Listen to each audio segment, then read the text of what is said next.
Welcome, everybody, to Mount Pleasant, Michigan, and the beautiful Soaring Eagle Casino and Resort for the 5th consecutive year. The WPBA Masters is here. Our first semifinal between Jasmine Ouschan and Semifinal Chen. Let's go to the player introductions with tournament director Steve Tipton. Winner of 9 WPBA Tour events already in her young career. Welcome in, if you would, Miss Jasmine Ouschan.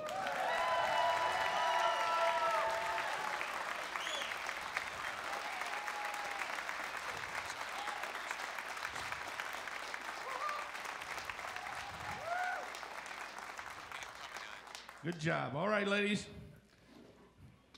Hello, everybody, and welcome begin. once again to Soaring Eagle here in beautiful Mount Pleasant, Michigan. Happy to have you with us as always. I'm Mitch Lawrence, joined by the 2012 Masters champion, BCA Hall of Famer, the striking Viking, Ava Mattia Lawrence. Ava, a great event, obviously, a major out here on tour.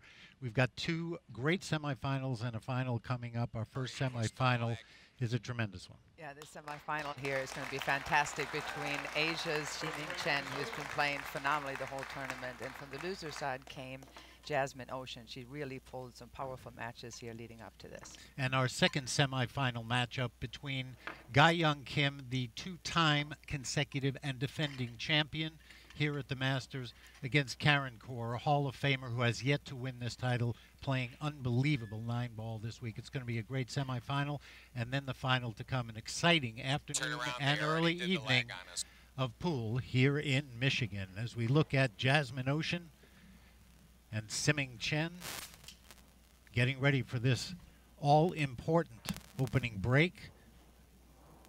This is how they got here. Let us take a look at how they got here. A road to the final brought to you by Aramith. As you see, Semifinal Chen, Jasmine Ouschan, first semifinal, Ga-Young Kim, Karen Kaur. Those are the 4 out of 48 left here in Michigan. One of them will be your 2015 WPBA Masters champion. And a tough road it has been all week long. Fierce competition to get to this point. Jasmine Ouschan coming on very strongly. We'll show you her one-loss record shortly, but she is playing some great 9-ball. Her hands will be full with Semifinal Chen. Here's our opening break of the first semifinal. Powerful break there. She let go of the cue ball just a little bit. Not enough low on the cue ball. You can see it down on this end. Good thing is the 1 ball is fairly near the pocket, even though she's got a pretty severe angle. It's definitely makeable. Kind of a funny shot here. You can't do much with the cue ball. You don't want to put any spin on it, left or right. You can't put low on it because it's so close to the cushion. So she's just going to have to play a real touch shot here. Make sure she gets position on the 2. That 9 is huge laying in the middle of the table as far as chances of her getting snookered behind it.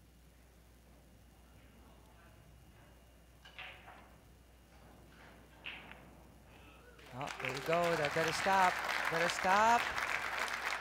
It looks like it stopped just in time. She's going to have a shot and just being able to slow roll that in. Jasmine Ouschan, the inaugural winner of the WPBA Masters in 2011. Looking to get a second title. And it looks like she's going to be forced to follow this. If she has an angle, she'll go into the 3, which is fine. She should still be able to get a shot, but she's going to have to perfectly stroke it. How about nice. it? Nice shot. Her work, though, is still not done by any means. She has some angle on this 3 ball, but not a ton. You can see right there, not a lot of angle on this, but she's going to have to power the cue ball all the way up to the opposite side of the table, either by kind of a force follow, play it 1 rail. If she can avoid that 6 ball, that's where she's going to go. She's going to try to make sure she doesn't hit the 6. Oh, she hit the 9 because she overcut it and missed the 3. Kind of jabbed at that a little bit, Mitchell, and kind of stood up in her shot.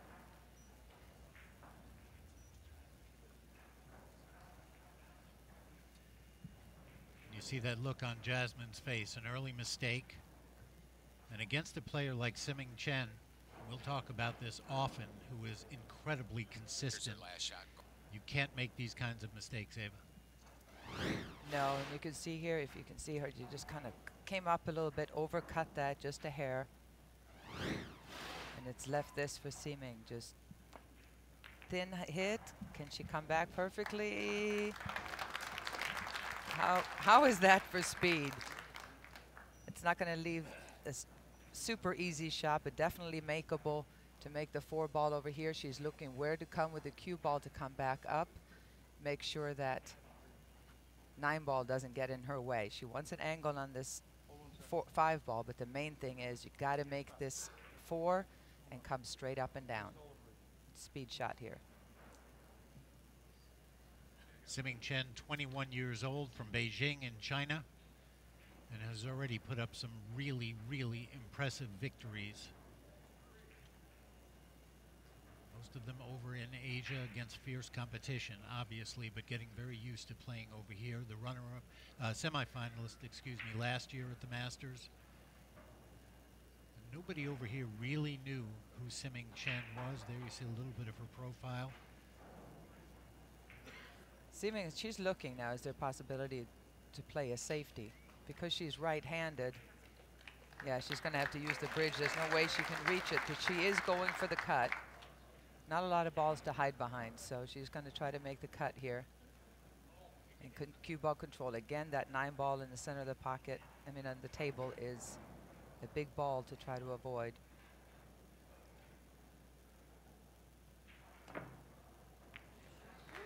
Went into it. Is she going to get punished for it? Yes, she is.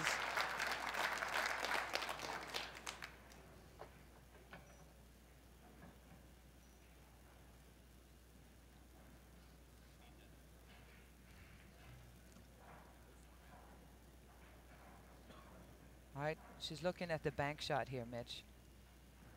That's about all she's got. Try to get the cue ball on the other side of the table. The 6 is in a really tough spot right there by the corner pocket on the rail. It won't go in the corner, so she's going to have to shoot a tough shot on the 6 even if she makes this. Oh, she played a safety. Good, smart choice. Good speed. Perfect. As Jasmine comes to the table, we will show you our tournament format, and it's an interesting one. 2 sets, each one a race to 5 games. In case the players split those sets, we will have a 1-rack sudden death tiebreaker. It happens often. They will alternate the breaks. There's a 45-second shot clock with 1 extension of 30 seconds per rack, and the loser of the first set will break first in the second set. All right, looks like Jasmine's going to jump over the 9-ball here, try to get a solid hit. Hello. She's gonna make it. Oh, close. Great effort by Jasmine there. And the good thing, Here's a look at that ISO. the good thing for Jasmine here is that you can see she did make a contact with this. She has left a shot for Seeming, but she's got a long way to go. It's a tough shot on this 5-ball in a very tough position on the 6.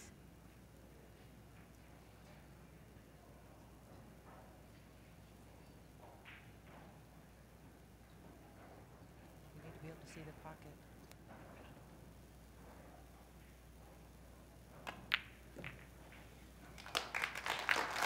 All right, that was taken care of, but this 9, not easy. And Ava, we have seen Semifinal over the course of the week come with so many of these kinds of shots, long, tough shots that somehow she's able to finish, and this would be an important one for her. She's probably the best shot maker out there right now. I played her actually early in this tournament, and I didn't want to bring that up. yeah, thanks. If there was an open, makeable shot, she made it. This is a tough one, though, going past that side pocket. Ooh. Well, she got, well, no, she got a little fortunate here because his, back to the table, back to the table.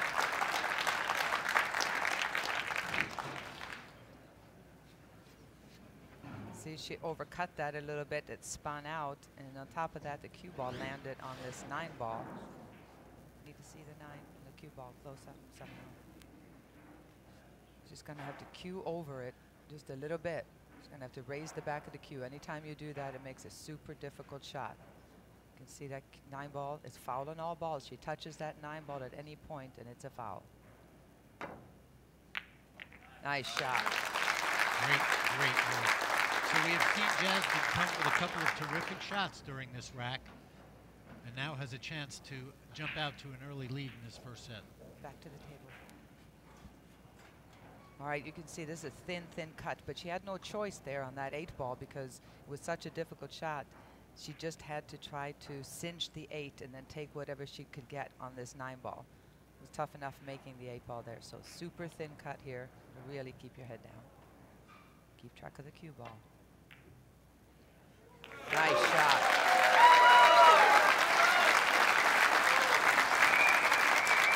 Terrific work, taking advantage of the chances given her by Semifinal Chen. Jasmine Ouschan, the 2011 Masters champion, jumps out to an early 1-0 lead in this first set. Beautifully done. Jasmine showing great composure early, which is necessary under these circumstances, obviously. In the alternating break format, Semifinal Chen will have the break in rack number 2 as you get a look inside Soaring Eagle here in Mount Pleasant. Can't say enough about their hospitality for the 5th consecutive year. A hotbed of pool fans, Ava. Great amateur league play going on during this week. A lot of interest, obviously, in the greatest women players in the world. This has really become one of our all-time favorite locations. The fans are fantastic. They're knowledgeable about the game. They're passionate about the game. And you've got players from all over the world coming to this tournament in Mount Pleasant, Michigan. It's really great, and they really appreciate it. So here comes Semifinal Chen. A really powerful break, too. Let's see if she can control that cue ball. So far, so good. She made a ball in the corner pocket, and it looks like she is going to get a shot at the 1 ball. It's going to come out just enough to give her a shot. The 1 is down here at the one side of the table. Here's a look at her. And you can see the cue ball. She has an open shot at it. 1 is right there.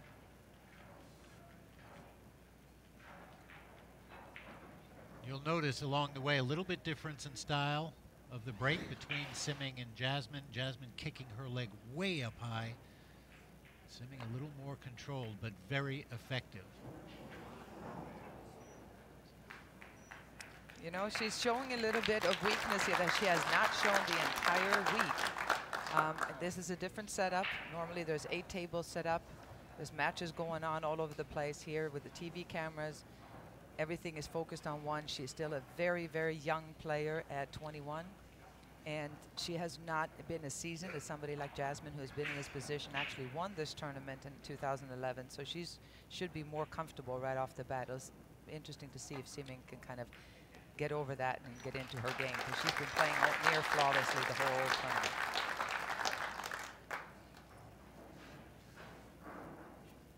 It's a good shot here, 2 ball. And go in the side pocket. 3 ball down at the other side. Just float the cue ball down, leave yourself a little bit of an angle.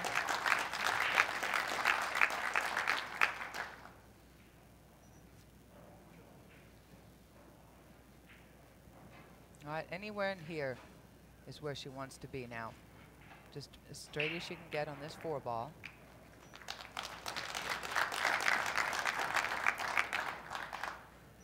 Jasmine takes a look. We'll quickly give you this great playing equipment. They're playing on the Diamond Pro-Am table, Aramuth TV Pro Cup balls, Simonis 860 cloth, and the Delta 13 rack in use.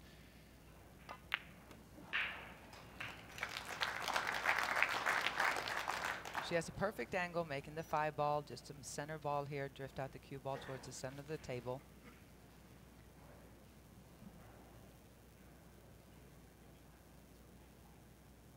Need to try to kill it a little bit.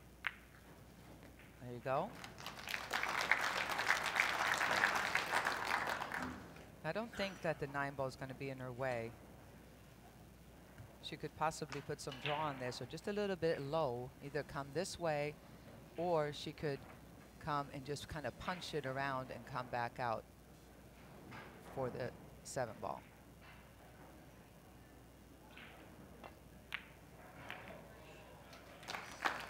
Perfect.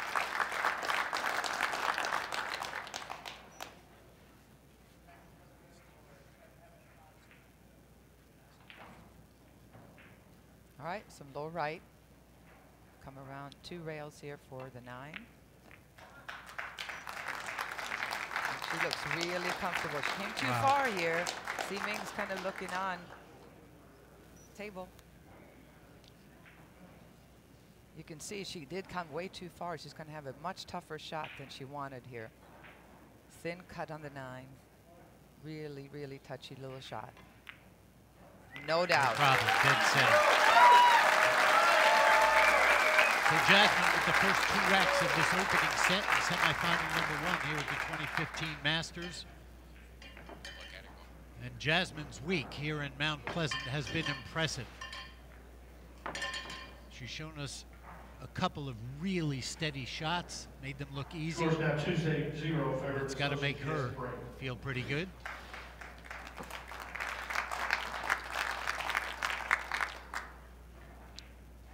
So important in this 2-set format to get out early and as often quickly as you can. Pile up the racks. They're short sets and anything can happen. Here's Jasmine's week. A couple of big wins at the beginning, a tough match against Gia Lee to start, but then look at the way she came back. She lost to Monica Webb in a great match and then beat Jennifer Chen 9-6, Ava 9-3, and Jeanette Lee 9-2 to get to the TV matches here in the semifinals. So she has been, after that loss to Monica, she has been formidable to say the least. Ava, you had a chance to play her, and you were, both of us really, really impressed with the way Jasmine was playing. Very much so. Very much so. I made some mistakes in that match, but I tell you what, she really never felt like she was out of control. It was very hard to kind of grab that control. Her break was working, so she owned the table, and I got to visit once in a while. Nice of her to let you in. Yeah, very. And Jasmine, both these players have been playing since they were really, really young. Jasmine, of course, growing up in Austria, has been working with her great coach, Michael Newman, since she was 6 years old. And now at 29, considered a true veteran of the sport. Showed us early when she was just a kid that she could compete on this level, and she has done that 5 times a major champion already. Here's the break, rack 3 of this first set for Jasmine Ouschan. Are we skipping the key to the match? Not skipping, we're catching up. I guess we'll get it in after this. Sure. Okay. Great break, powerful break. Watch how she controlled that cue ball. One ball came down, but it's going to leave a shot for Ximen. Fantastic break, just failed to pocket a ball. Which is amazing as hard as she hits it. The keys to the match to me, Jasmine, is that break. She has had the most consistent, most powerful break on tour for a long time now. Chen, handling the pressure here. The audience is very different here in the United States than it is in China. We're a little bit louder, a little bit crazier.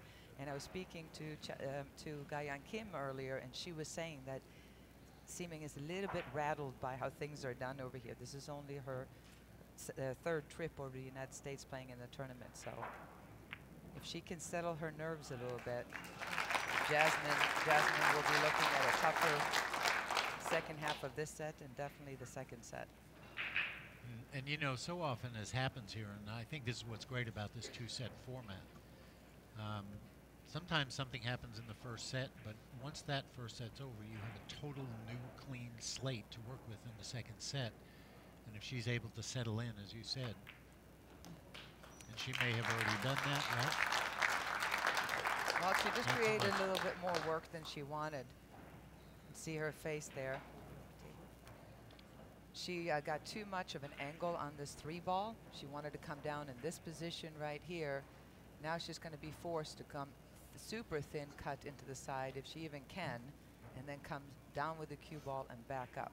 You don't want to be shooting the 3-5 combination down here. That's a very difficult shot. And it's tough to see. It's right on the borderline if she even has a shot in the side pocket. It may be a little bit too far down. Extension. Extension.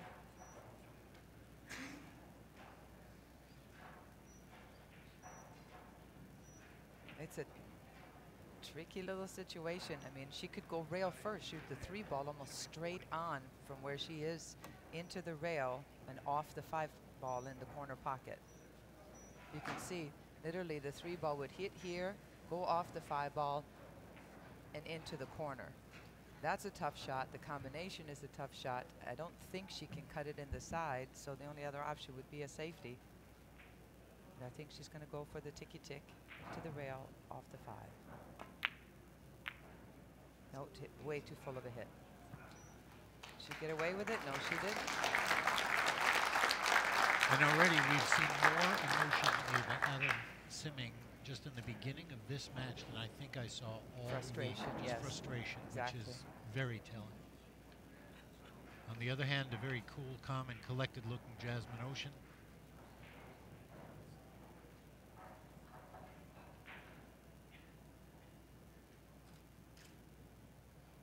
A little bit of low left on this. Slide across. So far, her speed control has been really strong getting on the next ball. A little bit more angle perhaps than she wanted. She can come across and play this in the side pocket if she wants to. Obviously, this corner here is blocked by the 9 ball. She would have been a little bit more straight. She could have just drawn it up and played the 5 ball in the corner, but I think she's going to have to play the 5 in the side. And it's important, with the 6 ball being where it is on the other side of the table, that she comes below the 5 ball to be able to make the 5 and roll up.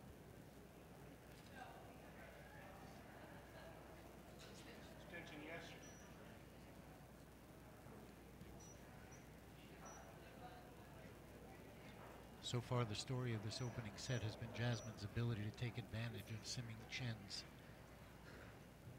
careless play, making her pay for it. 2 racks to nothing in this first set. Remember, these sets are each a race to 5 games. She wants to come down right about into here with the cue ball.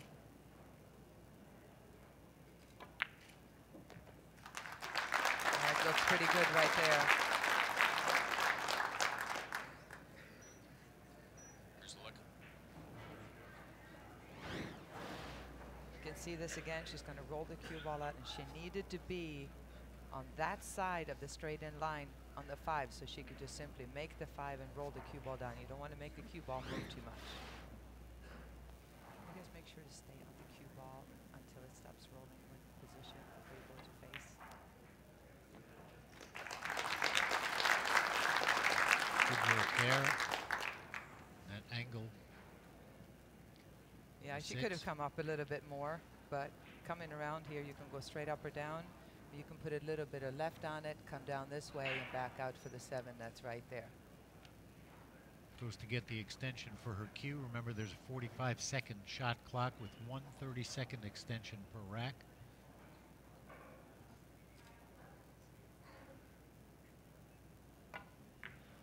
All right, we're coming around 2 rails. Got to avoid this 9. All right, that'll work.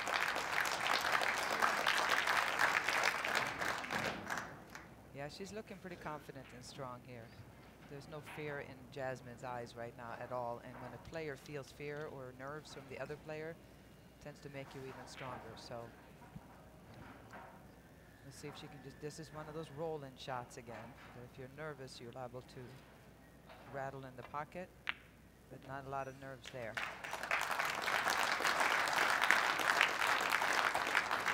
Both these players work extremely hard, obviously, on their game. Jasmine, notorious for her work ethic of physical and mental training over in Austria.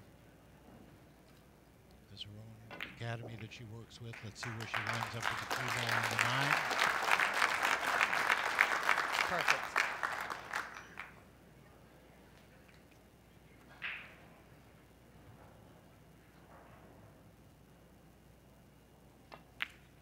So once again, Jasmine Ouschan saying to Semming Chen, you make a mistake, and I'm putting the rack up 3-0 now in this first set. Here at the 2015 Masters in Mount Pleasant.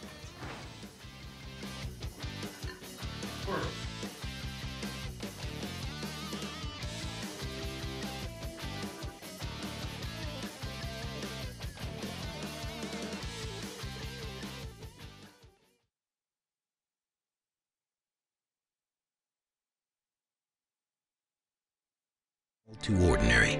And then finally you let yourself have it all. Here they use words like luxury, and you soak it up and indulge. You reel yourself in, then you let yourself go. And with a vivid surge of adrenaline, you feel alive. Let yourself get away. Experience more at Soaring Eagle Casino and Resort. Diamond. They say diamonds are a girl's best friend. But in pool, diamonds are the player's best friend. And these diamonds are made in the USA.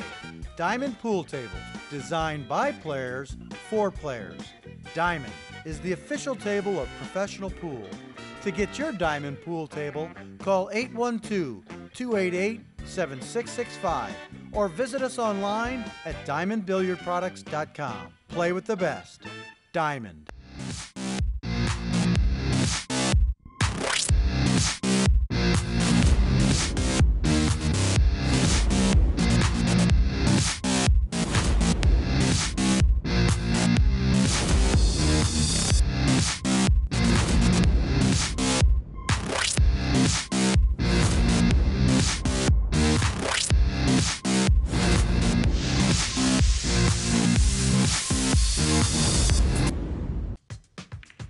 Stay up to date with the women of the WPBA all year long on WPBA.com. Get player information, find out about upcoming events, and more. Log in and visit the video archive section and watch over 50 matches dating back to 1995. While there, take advantage of the new affiliates program. Shop, save, and support the WPBA. Save money with over 90 affiliates on travel, home and sports, apparel and accessories, business and office, food gifts, and more. WPBA.com, home of the Women's Professional Billiard Association.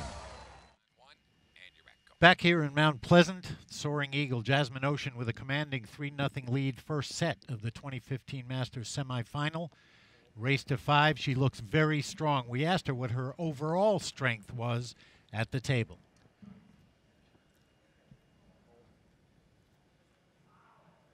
I think that I'm very ambitious. I think that I always fight for what I want. I am very, very mentally strong. Even though, you know, everybody has moments of weaknesses, but I always pull through, always go for my goals, you know, always believe. That is a pretty strong statement so far. She has shown it here. That was paying off. As I said, 3-0 first set.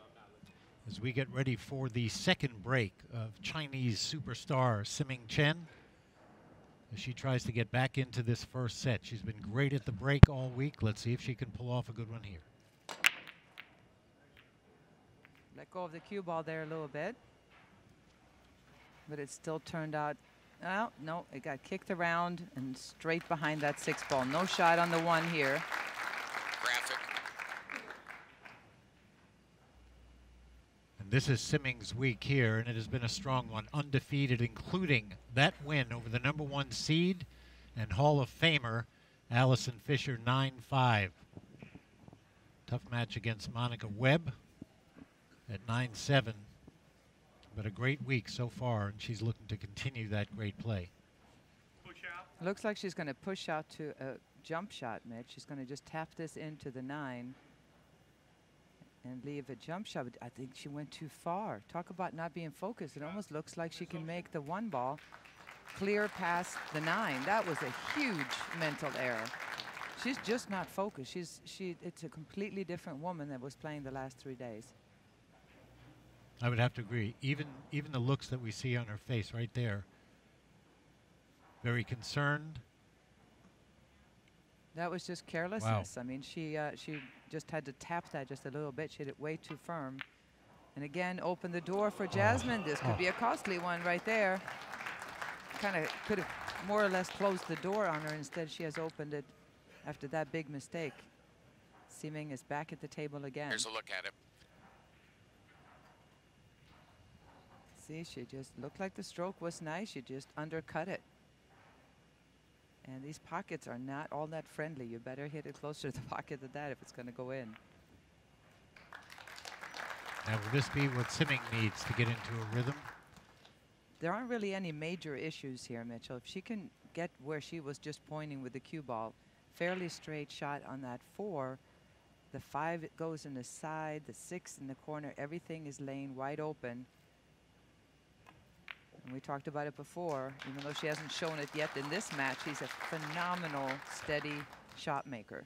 And when the table is open like this is exactly what she needed to get back into this match.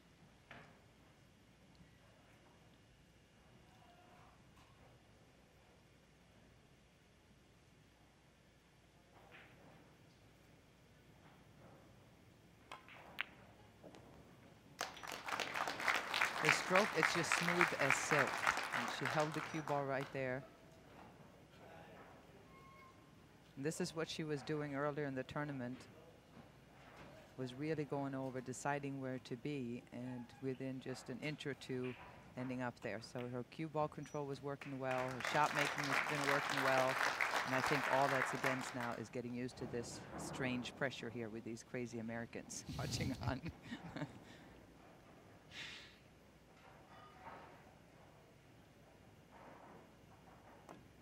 You know, it's interesting. The player, one of our players showed a little bit of motion yesterday in her match, one of her last matches last night, and kind of showed some physical emotion on the table. And Ga Young was explaining and translating that in China, that player would have literally been escorted out and barred from the tournament. And here it's just showing some emotion. So it was pretty interesting. She kind of looked up, looked at this player and went, what the? A huge cultural difference. Yes, obviously. very much so. Okay, here's where you got to let your stroke out a little bit. She's pretty straight on this. Looks like she's going to go ahead and follow it, 2 rails. How did she hit it? Perfect. So a huge, huge miss by Jasmine. As Ava said, that would have gotten her to 4-0 if she could have taken that rack, but instead, Semifinal Chen for the first time on the board here in the 2015 Masters. Really good controlled work there once she got back to the table. Jasmine will have the break in rack number 5 of the first set. Try to extend her lead. 3-1. Miss. It was critical. Let's take another look at what gave Semifinal the opportunity to get back to the table. Jasmine at the table. That one never had a chance. Hit high up on the rail away from the pocket. Ball spread out. And mentally, it's one of those things where it was so unexpected that she was even going to get a shot that you're not as focused as you are if you created that, or if it was after a break, let's say. So I think she was almost in shock that she even got that open shot and maybe didn't take her time on it.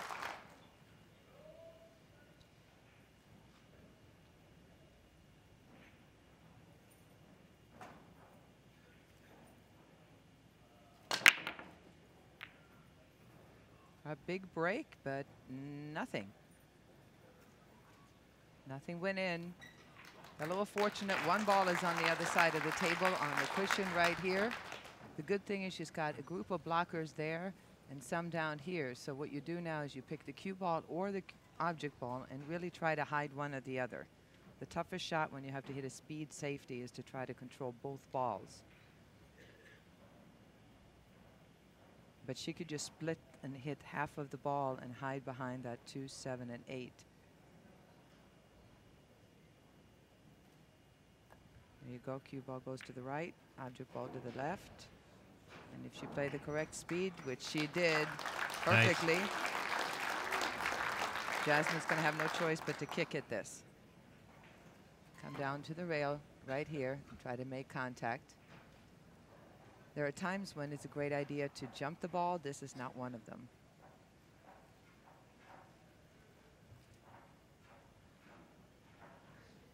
Jasmine finished 3rd here at the Masters last year, lost in the semifinals to Ga Young Kim in 2 sets without winning a rack.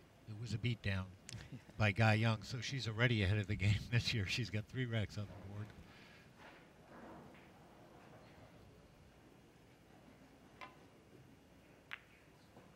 All right, well done, but she is going to leave a shot for Semifinal. Not much of one. This is not one that you really want to cut down the rail. It's makeable. And the good thing is the 2 ball does pass here, so she could have an opportunity. It also passes in the opposite corner. But I would think I would have to play a safety here. Yeah, nice shot. Hold it behind the 5. Well done.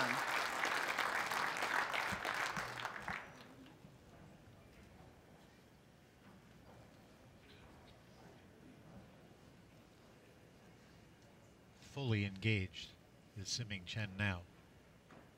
Yeah, she kind of woke up there a little bit, didn't she? It really is funny because she looked so confused earlier, and then that one big mistake in the last rack, and all of a sudden she's feeling it. Still trails by 2 in this first set, but it's amazing how momentum changes.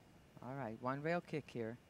What you want to do here is split up the 1 and the cue ball. Send the one ball up. Ooh, came up too short. She wanted to hit the bottom part of the 1 there to send the 1 ball down table, and the cue ball leaving it down here to have a chance to split the 2 up and possibly snooker. But look at this now. Siming with ball in Look hand. at that shot. You can see she was trying to hit the bottom of just a little bit of the 1 ball there, sending it down to the other side of the table. Obviously, she would have no problem just hitting it, but she was trying to create something and just hit it a little bit too thin. And even though this is not an easy table, once she makes that 2, it looks kind of cluttered. Once she makes the 2 ball here, the main concern she has is the 4. The pink 4 ball, the 4-9 combination is a possibility. If not, she's going to have to play position on what's called the short side.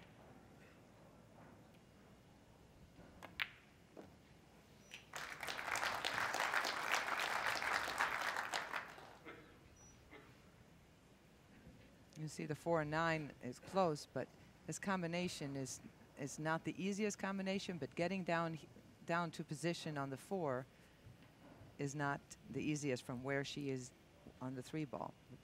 She can only do so much with the 8 and the 7 there, so she can either float it up for the combination. Looks like she's going to go ahead and draw it back. Come out for the combo. All right, here we go.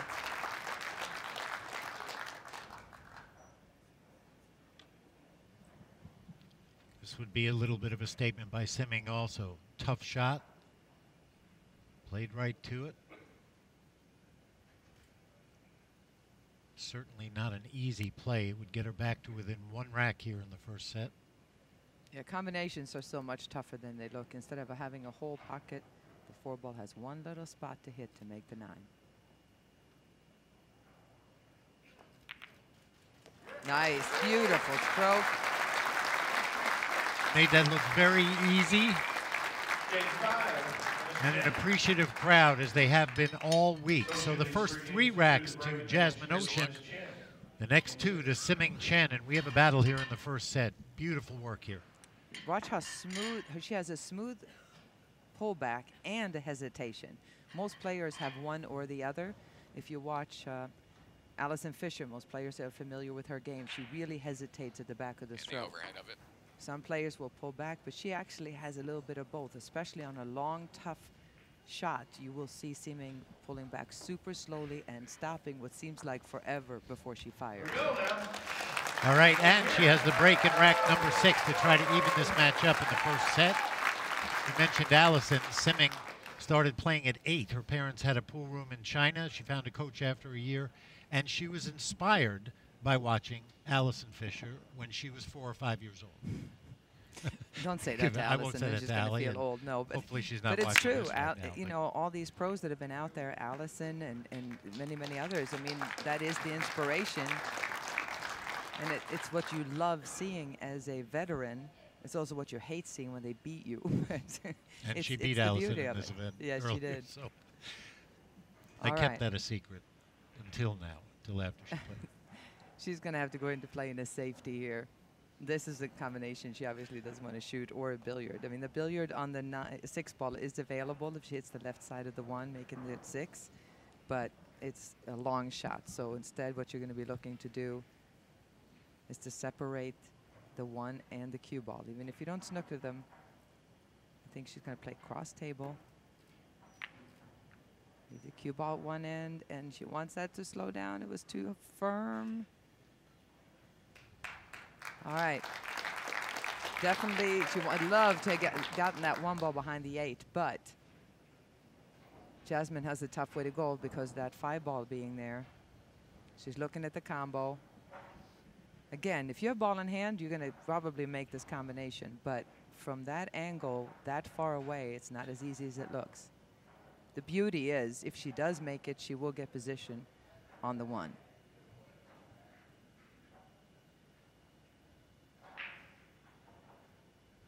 See, she has to kind of back cut this one ball.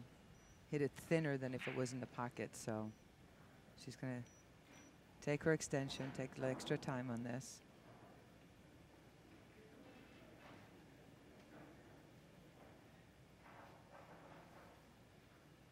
She's looking for a safety too, but you know what? When there's a tough safety and a tough shot, you might as well go for the shot.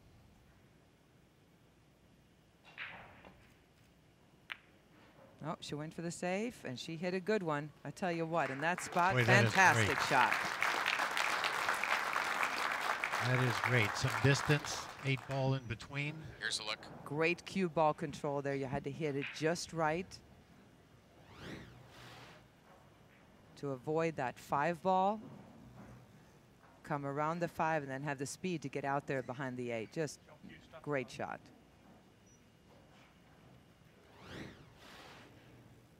Siming has gone for her jump cue. She's going to jump over the 8-ball.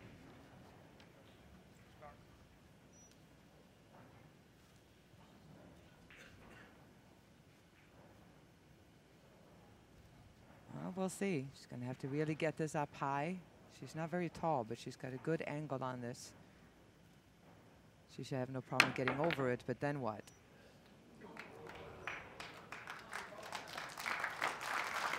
Well, you know what? One ball is right there. Here was a look at her. Tight. Going. But there's nothing to shoot at. Way clear that 8-ball. Hits the 1 and got away with it. Got a little bit lucky here. Table. You can see this, the 7-ball has blocked there, and the 4 and the 9 are blocking this pocket. So she might want to just go ahead and roll this up, get the cue ball locked up perhaps behind the 7. Or she can, yeah, get that, stick it there behind the 7. Beautiful. Boy, her cue ball control speed right now is phenomenal. And a very patient game by Jasmine Ouschan in this rack. Making Siming work for everything she's trying to get here. Looks like Siming is going to go 2 rails. Down to the bottom cushion, down this way to make contact down here on the 1. It's a tough hit, but it's easier than a lot of people think. Many times you'd rather hit a 2-cushion kick than a 1-cushion kick. Oh, she just missed it.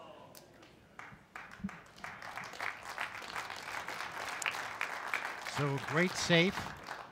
Leads to ball in hand for Jasmine Ouschan. She just came a little bit short. That cue ball kind of came off really short. Hit the 9-ball instead, and now ball in hand for Jasmine. She's going to knock that 4 out of there. Make this combination. The 1 will stay right there. No, she wanted to, but doesn't matter. She's got the 2 right there anyway. She drew it back in case both balls went, so she has the angle she wants on the 2 to get up a little bit for the 5-ball.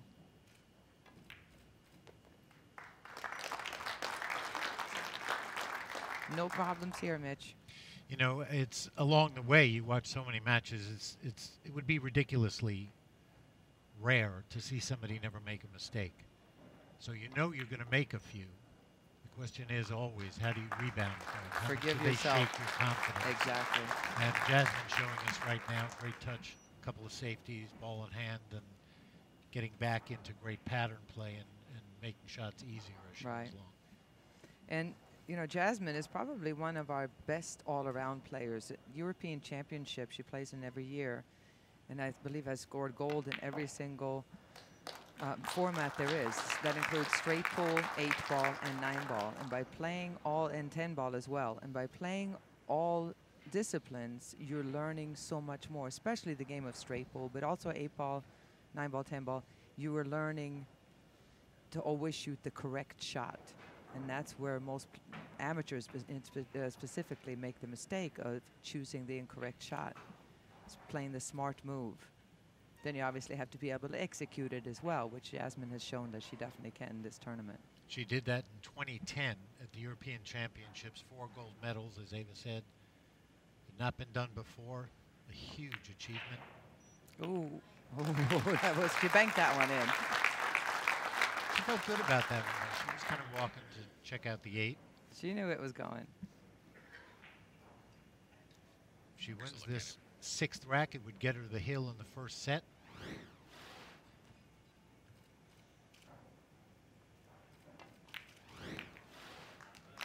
And here we have an issue.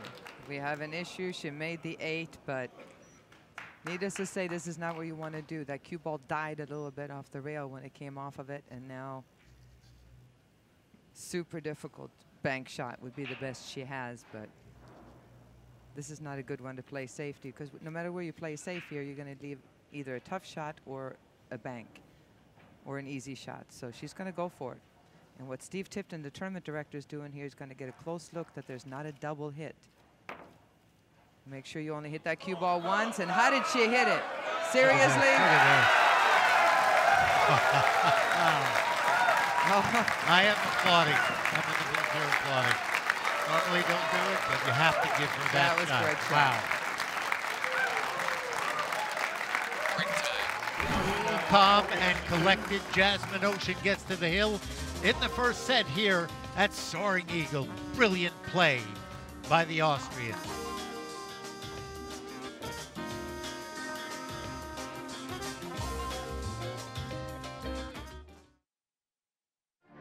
The Getaway. It's the place we go when every day is all too ordinary. And then finally you let yourself have it all. Here they use words like luxury, and you soak it up and indulge. You reel yourself in, then you let yourself go. And with a vivid surge of adrenaline, you feel alive. Let yourself get away. Experience more at Soaring Eagle Casino and Resort. In this moment, it doesn't matter if you save money in 15 minutes. It doesn't matter if your neighbor has the same insurance that you do. What matters right now is the quality of your independent insurance agent. Glad you're okay, Sarah. We'll take care of everything. And the company that stands behind them. Thanks so much for your help. No problem. Auto Owners Insurance.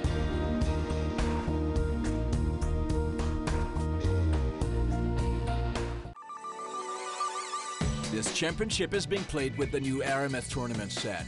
Featuring a unique molecular structure, it guarantees razor-sharp precision and unsurpassed longevity. Unquestionably the best pool balls in the world, this set is available in a TV and a value pack version, as well as in the new My Aramith Ranger of Ball and cue cases. Now you can bring and play with the best ball set everywhere you go. My Aramith, bringing new dimensions to your billiards experience.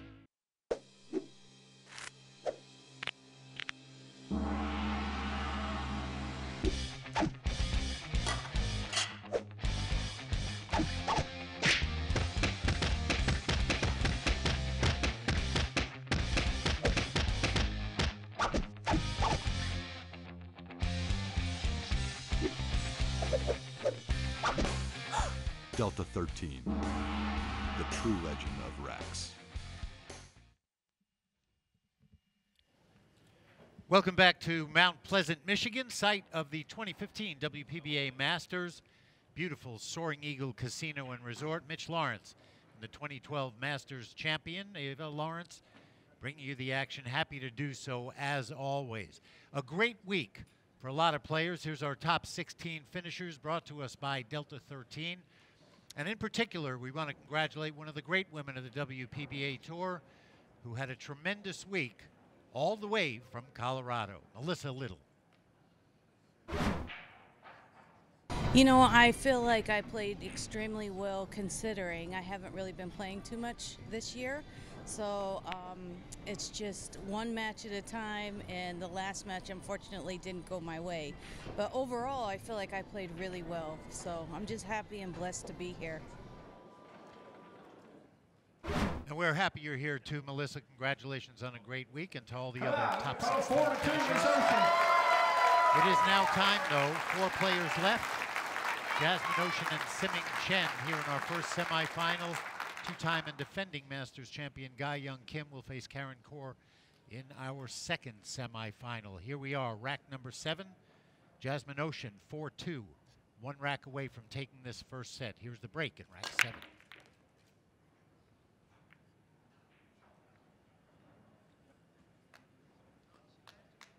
But the cue ball goes one direction and the one ball went over here. So she's definitely going to end up pushing out.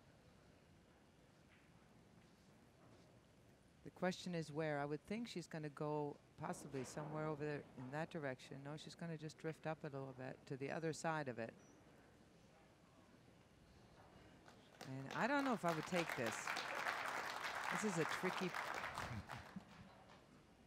safety.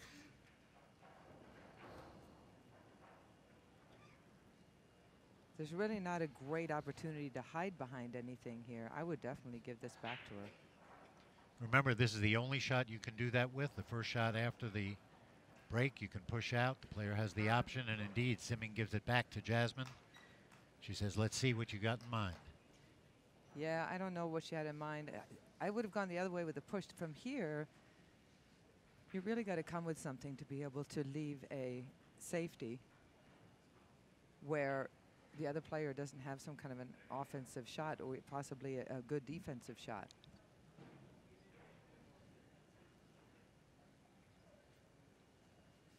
And trying to hit a super thin hit, just leaving the one ball down there from that distance, I don't like that either. But her speed control is so good that whatever she decides here. Watch out. Look out. Look out. That's not going to work out too well. Nope, she knew it. She was trying to hide behind that cluster, and it was a gutsy move. She hit it a little bit too thin, a little bit of a thicker hit. It would hit into the cushion and landed behind those. But instead, ball in hand for Siming, who looks like she's going to be able to stay in this first set.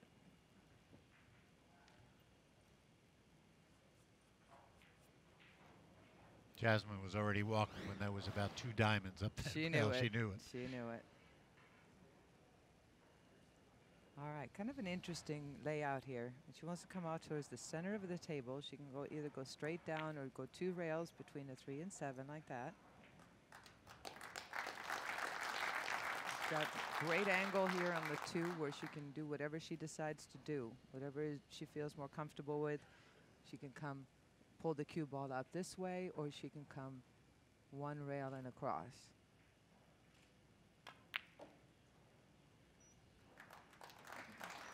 A little far, a little bit far. Again, that was kind of not a rookie mistake. She may have just let out her stroke a little bit more than she wanted to, but you couldn't really come too short on that. If she would have been on the other side, she could have played 1 rail position, 2 rail position. Now all of a sudden she's going to make the cue ball have to move an awful lot and shoot a tough shot on the 3 balls. So she came way farther than she should have ever flirted with. And again, rarely did we see that kind of mistake by her earlier in the week. She seemed to be so in control of those kinds of shots that were not that difficult. Exactly, and that wasn't really a speed. That was more like maybe the cue took off sooner than she wanted. I don't know, but we'll see. I mean, she might have a chance here to, if she puts a little bit of low, just a little bit, she might be able to come around. But again, the last thing you want to do is shoot a backwards cut like she has here and make that cue ball travel around that far.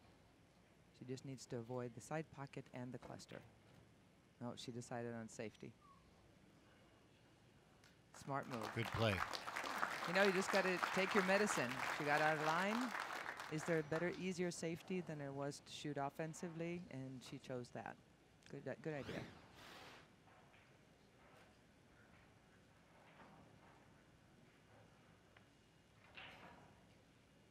But you hate letting the other player back to the table, though, you know, even in this situation.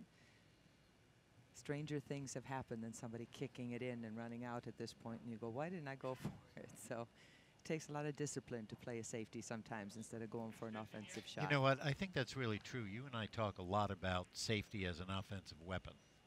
A lot of people think about it just as a defensive play and I don't have a shot, but it really, truly executed well can be an offensive weapon. Absolutely. You get ball in hand. So absolutely. We'll see which one it is. This is a tough play. That was a great safety. Yeah, she's going to have to add some little bit of right spin on this. She's got two ways of going. One cushion, or she can go down 2 cushions. By putting some more right on it. Right spin. We'll see if she's going to go 1 rail here or 2. She went behind it and got away with it. That is like the ultimate all-time scratch, where you see so many players go 2 rails right there, hit the wrong part of the ball, and it's the ball in the scratches. But she was able to avoid it and hit a good shot, getting the 3 ball to the other side of the table. You can see her, she came 1, 2 rails and somehow avoided that scratch that when you're playing, it seems like it's an automatic. See, here's a Siming Chen special, Mitch. Long, tough cut. Oh, no. She has been so steady. Did you see that slow pullback, though, and then super hesitation before she shot it? That tells me something, though, about where she is right now. It doesn't mean that she will remain that way through the rest of this match, but I can't say how often we did not see her miss shots like that. She was so steady all week.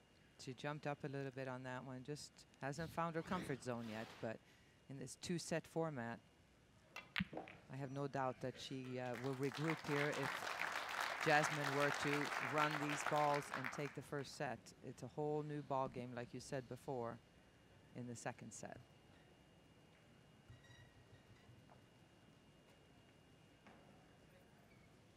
All right, 6 to the 7, you really have to decide what kind of a shot you prefer to play. If you like to draw it and almost be straight in, or if you want to go ahead and play all the way around the table.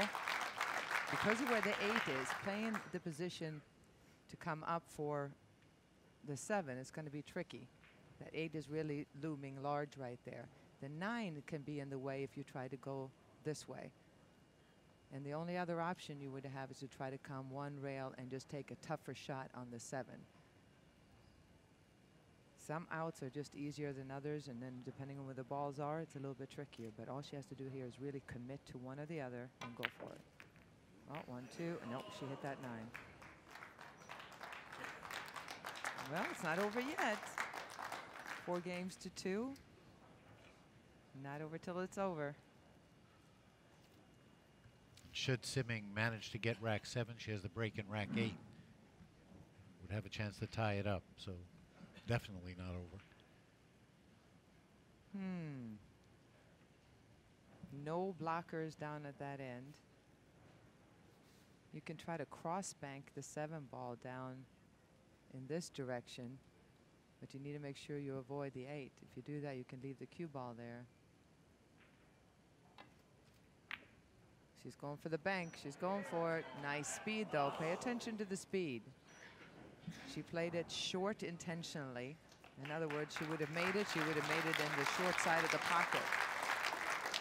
But she played the speed that if she missed it, she wasn't going to leave it sitting in front of the corner or the side pocket. So well done.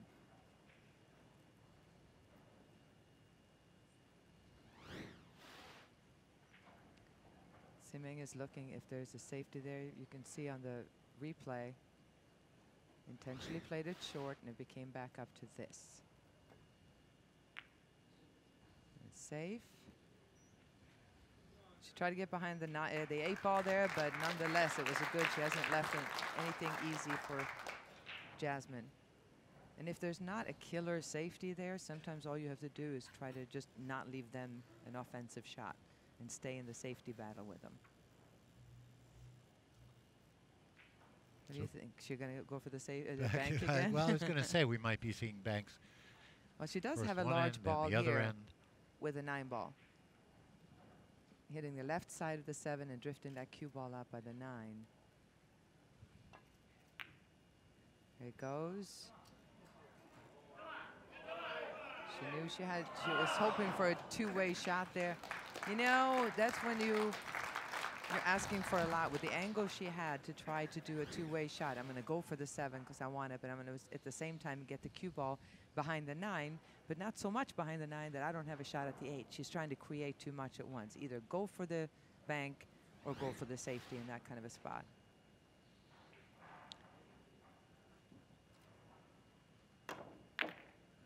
So now a good chance for Simming to get back. We'll see where that cue ball winds up. She's That's not going much to like further it. than she wanted it to be. Wow. Somehow it stayed out, but boy, this shot here with the cue ball being where it's, you can see it's right on the point. Now if it's a hair more than that, and she wouldn't even be able to hit the 8 ball. But talk about having to trust. You stand up, you aim while you're standing up, you pick your spot you want to hit, and it's going to look wrong to you when you get over it on this kind of a cut. You just got to trust it. See if she has that slow pullback. Hesitation and excuse Nice me. shot. That's great. Great stroke, great follow through. Boy, she looked confident on that shot. Sure did.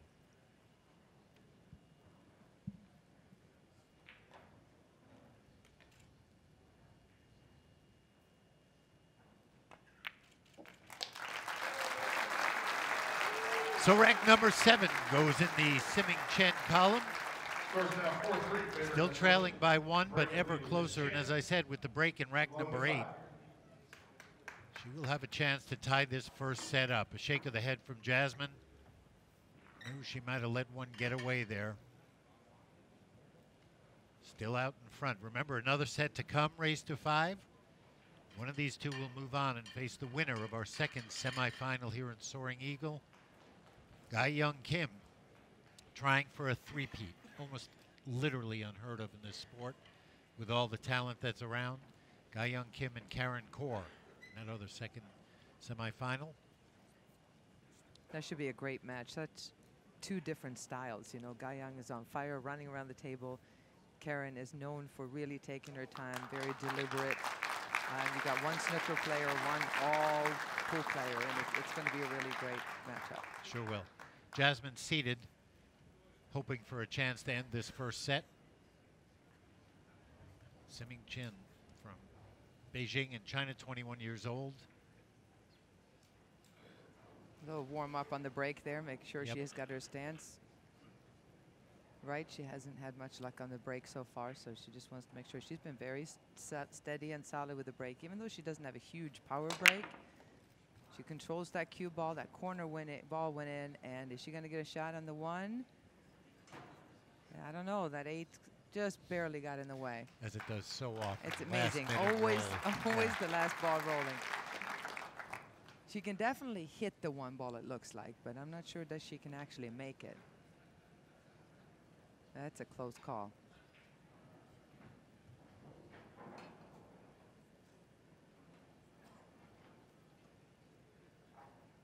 Only Simming knows at this point if that ball will go or not.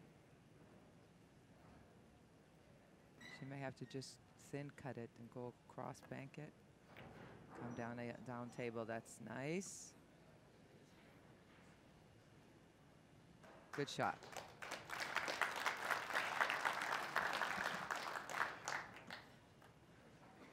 Now Jasmine has a big 4 ball here. If she hits the side of the 1, sending it this direction, and just focus on getting that cue ball over there with a little bit of right spin, if she has the correct angle to do so. It's kind of tricky. It looks like she can.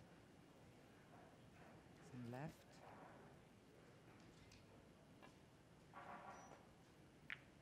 Oh, well, that'll work behind the 3 ball. No, I think it came out. I don't know. That's going to be close. If it did come out, I think she's got a shot at the 1 ball on the side here. I think she can just hit enough of it.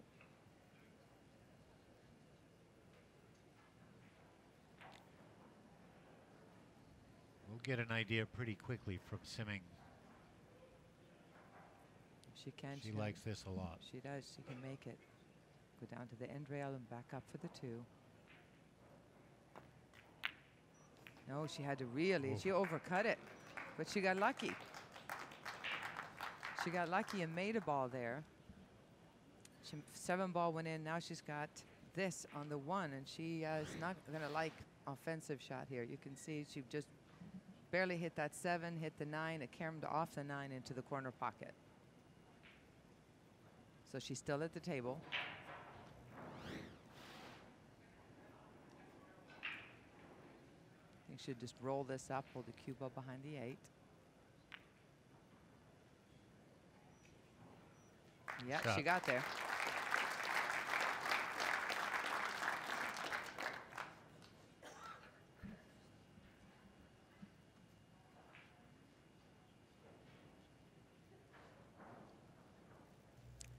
Jasmine is such an athletic person. She is very much into fitness, eating correctly. She is probably the most dedicated all-around players that we have on tour, that is not just dedicated to the game of billiards, but to take it to a whole different level, physically, mental training.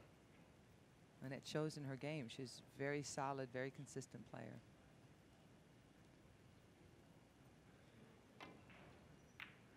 Oof. Oh. You know, it's interesting with Jasmine, to me, as well as she plays, as much as she trains, and her attitude is spectacular, she's confident, it's still a little bit amazing to me that I still think she hasn't really come all the way out yet, as far as really on tour. She has won plenty of events, she has won European Championship, she's won here on tour. Everybody knows about Jasmine, but I think there's a whole other level waiting to come out from Jasmine. It's interesting because, like you said, she's won. Absolutely. She's won all over the world. Absolutely. Superb. Not to take absolutely nothing away from that. I think what you're speaking to is the potential that we still see, which is Absolutely, amazing yes, given yes. the level she plays at. And she has no weaknesses. She's got great knowledge, great, phenomenal break. Her shot making, her touch. I don't know if it's a little bit on the mental side, but I just think that she could really explode and take her game to yet another level. Well, right now it's looking like she's going to have to take this first set to another level. Yeah. Because Simming on the verge of tying this first set up in rack number 8. Trailing the whole time, but now it's anybody's ball game. Down 3-0 quickly to Jasmine Ouschan. Simming Chen with this 9 to get to the hill herself. There it is. It all comes down to this. Rack number 9 of the first set, tied at 4 apiece. 4-4, that's what we came for, right? There will be a second set. Also a race to 5. One of these two will move on. Jasmine will have the break in the 9th rack. The importance of winning that lag that we saw early on. Nobody yet with a break and run in this match, which is interesting. Both players fully capable. Great breaks, great games. We have yet to see it in 8 racks.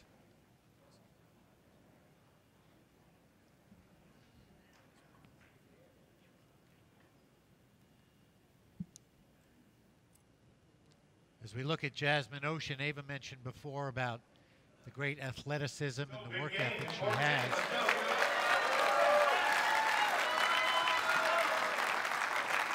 We will see it certainly on display, at least the athleticism on this break. If we can take a look at her break, the physicality of that break. So many different styles, but Ava, I know you and I always enjoy watching Jasmine's because it is full out. She holds nothing back. Yeah, she holds nothing back. It's a very, very physical, powerful break, and still she controls the cue ball very well. She asked for a re-rack there. One of the balls just came off a hair, and she went up and double-checked it, and Steve Tipton, the tournament director, is going to re-rack. Make sure it's very important all balls are touching. If the top 3 balls in particular, if there's a space between any of the top 3 balls, there's going to be kind of a dud rack and not much is going to happen. So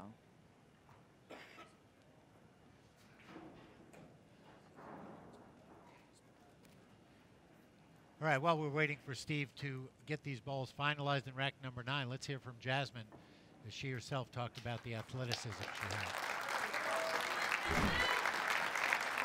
I like to hang out with my friends, of course, spend as much time as I can with my family. I love to go to the movies, I love to cook, I love interior design. I can always rearrange something in my apartment. But I also love to give training sessions at the academy. I love to, well, tell other ones about my experiences and about my knowledge in pool. Well, good stuff from Jasmine, but that break could wind up costing her the first set. Yeah, that was devastating. It was a first weak break there. She hit the balls fairly powerfully, but let the cue ball go. It just slid right into the corner pocket. Now with ball in hand, what a turnaround after being down the entire set. Seeming now has a chance with ball in hand to run this table, and I don't see any major issues here. 2 to the 3, 3 to the 4's gone, so to the 5, 6 is side by the side pocket. What a major mistake by one of the best breakers in the game for her to scratch in that spot. And that can take its toll, you know, mentally. You're ahead like that. She had a chance to make it 4 to 1. I mean 4 to nothing, and instead now a series of mistakes. And now Seeming has a chance for this. And it never felt like it was her set. And we have seen this at different times, obviously for all players, where you're kind of rolling along and one thing happens, another thing happens, and you turn around and you go, wait, yeah, I lost that was my that? match. Wait a minute. And the question is, again, if you're Jasmine, not letting it get to you, there's a second set coming for either one of these players, whoever should lose this first set. Good shot there, good stroke. And all you can do if you're Jasmine is just say, okay, whatever happened, happened. I'm just going to sit here and be prepared for my next turn at the table, would be that that is going to happen this rack or the next set. And forgive yourself as fast as you possibly can. Going to try to come out for the side pocket here, but she can play this in the corner and be fine too. Nice stroke. Just a stop shot there is going to give her a great angle on the 7. She's going to go over just to double check where she wants to be. Seeming burst onto the scene in Asia in 2009 at 16 years of age. Finished 9th in the World 9-ball on the China Open that year. Big time statement by a 16-year-old in a hotbed of pool. And it is a hotbed of pool. It's crazy over there in China right now. It's amazing how many great players are coming out of there.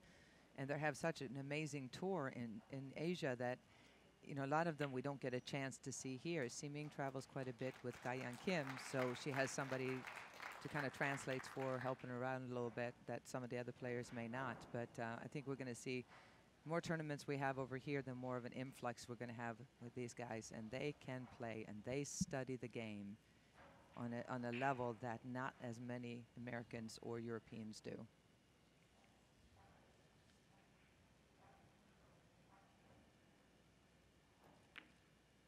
Oh, wow. She forgot to study that one. Wow. That is so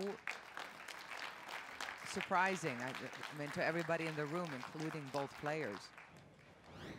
Let's see here if she had her, well, she had her little hesitation going. Looked like she stroked it fairly straight. Just must have taken her eye off it just for a second. Sometimes that's all it takes. That was a pretty bad miss. That was not even close. And now can Jasmine take advantage, as she did so early? The first 3 racks, she made her pay for everything. Not an easy shot here. Obviously has to cut this in. Yeah, and then she has to just be satisfied with what she gets. Kind of figure out what speed you want to play with, but like you said, it's not the easiest of cuts, and the last thing you need to worry about here is the cue ball. Make sure you don't scratch. You're going to have to play the 9 in one of the far corners or in the side. Here we go. Let's see what kind of shot she's going to get. I know it's not her favorite shot, but it's makeable in the side pocket for sure. And it's a shot on the 9. And it's a which, shot. trust me, I don't think she thought she was going to get. And, you know, there's always the bank, too. The fact that the 9-ball is so far from the cushion, it makes a bank tougher to judge. Any player would much prefer to cut a ball in, if possible, than to bank it. Then you're taking all other outside elements out of the equation, and you just get to shoot the ball wherever it goes. So I think she's cutting this into the side. No. How dramatic are they going to make this first set? All right. Wow, T-Ming. back and forth we go.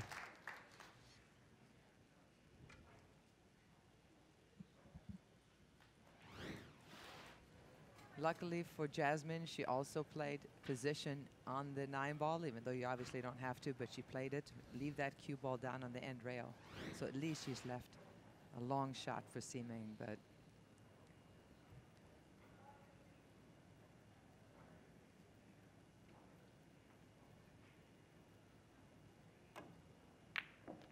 no problem there. Really, really good shot there under the pressure of this first set and the Masters. So Siming Chen with the last 3 racks of the first set, she jumps out to a 1-set lead. Jasmine Ouschan will have the break in the first rack of our second set here in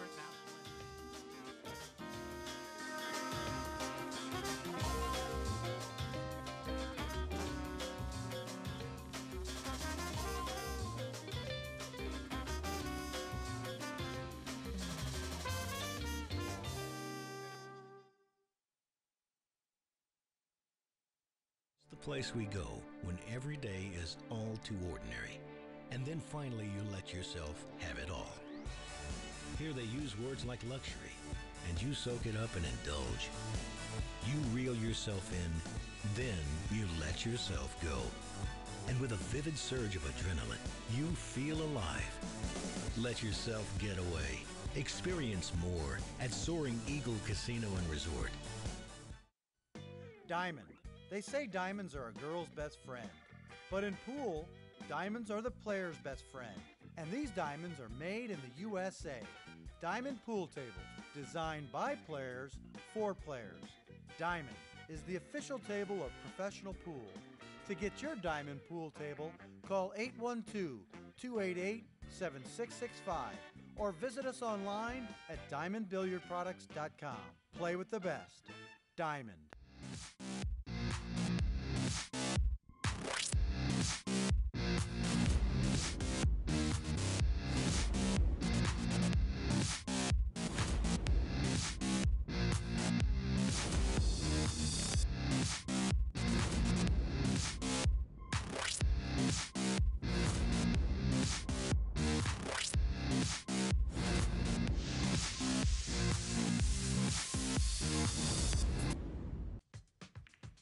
Stay up to date with the women of the WPBA all year long on WPBA.com.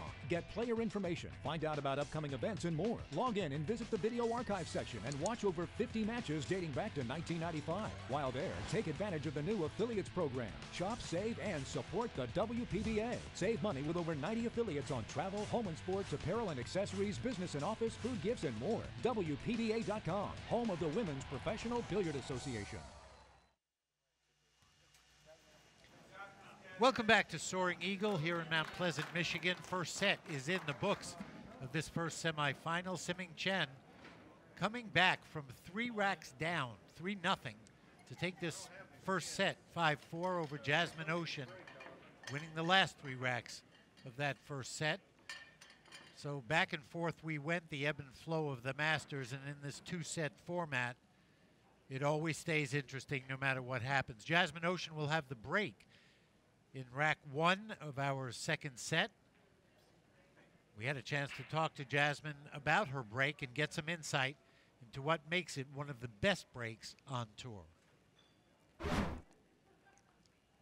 Before I actually go to the break, I go through it. I see myself breaking. I see what the cue ball does. I think of what I want to do and what it's supposed to look like, and then I just go down. I get in line, and I think then in the last seconds my eyes are mostly on the cue ball and just feeling my body, feeling the movement, and just focusing on the spot where I want to hit it.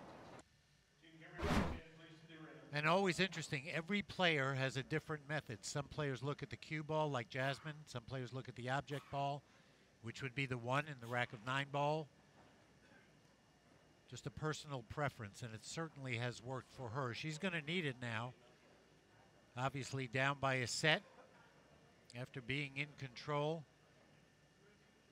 Had 2 racks on her break in that first set where she did not make a ball. So maybe she will adjust a little bit. Sometimes players move that cue ball around a little and try to get a little different hit on that 1 ball to do different things with the break. You have to. You have to. Some, you know, most players favor one side or the other. If you like breaking from the right or you break from the left. If you keep breaking from the right and no ball is going in, it's kind of not that smart to keep doing the same thing over and over if it's not working. So move it to the other side. If the side break for some reason isn't working, then move it closer to the center by a diamond or 2. So you just have to listen to the particular table. Every table plays a little bit different. Every table racks a bit different. So Semifinal Chen back to the table. Getting ready, and Jasmine Ouschan will have the break here in our second set, first rack. And her work cut out for her now. Made it to the semis last year. Lost to Ga-Young Kim in her semifinal match last year. Would like another crack at a title. She won this Masters in 2011. 3 ball flying around the table. All right, she has a tough shot at the 1 ball here, but all she wanted was a chance, some kind of a shot. The 1 ball is available in both pockets.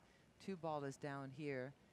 The fact that she has such a severe angle on the 1 ball makes it tougher to control that cue ball, but I know she's dying to shoot an offensive shot here, so I don't think there's any chance she'll be going for any kind of safety, nor should she. Just float the cue ball. 2 rails, going to take another look at it just to make sure. The seasoned player will get back up again if you feel a little bit uncomfortable. And she does with this one. She'll take an extension. Remember, there's a 45-second shot clock with 1 extension per rack for the players. Couldn't quite get comfortable.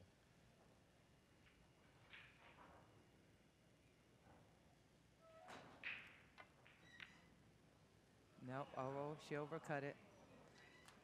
Coming around table, she overcut that 1 ball and has left it right in the jaws of the pocket. Not the way she wanted to start off the second set here, but you can see just overcut it just a little bit. Hit on the long rail. Position was nothing wrong with that, but she's left this open now for Ximeng.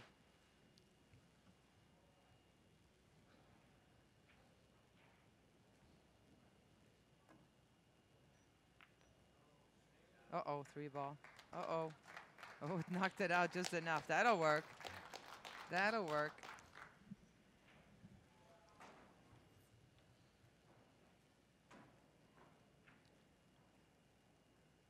Talk about it often. If you're Semifinal Chen, you have to be absolutely thrilled with that first set and the way it turned out. Frustrated early, confused a little bit early. Yeah, I'd be surprised if we don't see a whole different attitude now from Ximeng, the attitude that everybody has seen here these last 3 days leading up to this Sunday play. Just that real focused, confident, insanely calm-looking woman that has been tearing through everybody here so far. You say that with a bit of bitterness? Bitterness, yeah. Maybe. That was a little stronger than I thought. But well, you've had a chance to play Ximeng a couple times, and both times you make any away mistake. Really impressed. Yeah, very impressed. Especially at her age, to have the knowledge and the sense of the game that she does. It just really, really impressed me. A couple of times she's gotten on the wrong side of the ball, which is common when you are younger and you haven't experienced enough. You're still learning the knowledgeable part of the game, but she keeps shooting herself out of it, so I guess it doesn't matter. She came a little longer than she wanted here. She's going to have to put a big stroke on this, really draw the cue ball back. We should get a good angle of it here. She tried to smooth draw it. Everything worked just fine. Got the draw in there, just missed the 5. And as soon as we think she's comfortable and happy, that happens. I want to say, just in case there's any confusion out there, people here are not applauding that Semming missed. They are rather applauding that they want Jasmine to come on and kind of get into the semifinal. Absolutely. Just want to clear that up. Great fans here in Michigan. Yeah, they really are. It's been a tremendous week. Every time we've been here, there's just been the most supportive. Oh, Jasmine. Okay, you can't keep doing that, because even no matter how rattled Semming looked there for a while, you're going to get her to where she's feeling so comfortable she goes back to not missing again. You've got to make those.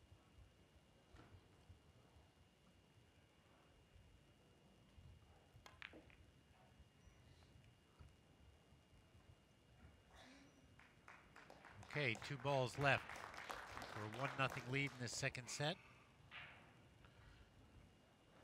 7 and 8 gone on the break by Jasmine.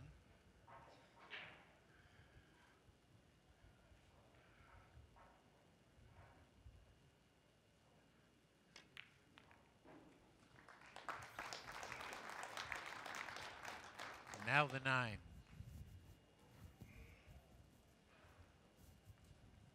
Take her time with this. Jasmine will have time to ponder it because Semming will have the break in rack 2 of the second set. There it goes. 1-0 for Semming Chen with 1 set already under her belt. And the break in rack number 2. Look good. We've seen things change very quickly, obviously, in this format.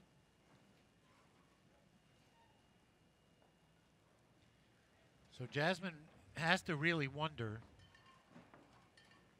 kind of what's going on. As we said, after 3 racks of the first set, she was up 4-2 in the first set and with the break. And Semming still came away with that set. Yeah, she just looks like she's really fighting it. You know, if you look at her face, she kind of is trying to forget about it, but she's forcing herself to try to forget about it, not making it a big deal. And you need to feel like it's a big deal, yet stay calm enough to deliver. It's a fine line when you are playing, especially if you've made a couple of mistakes, but even getting pumped up for a match. You want it, your heart to pound, you want to be excited, you want to be nervous, just not to the point where you make mistakes because of it. So she definitely is struggling with that. I think she has having a hard time letting go of the last set. We'll see. Semming Chen at the table, breaking rack 2 of the second set. Here we go.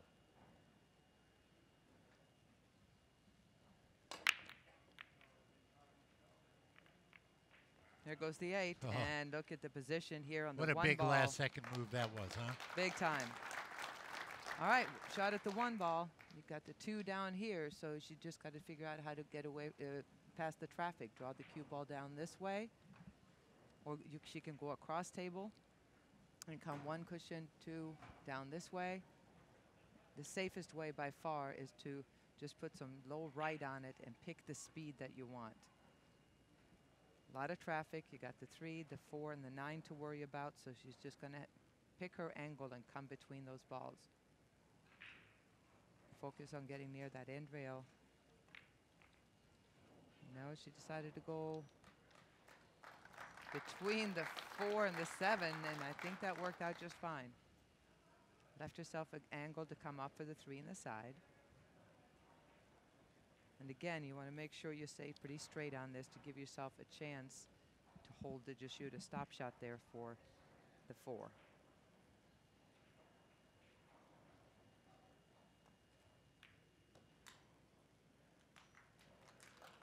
Perfect. We mentioned that Semming's been working on this game of hers for a long time.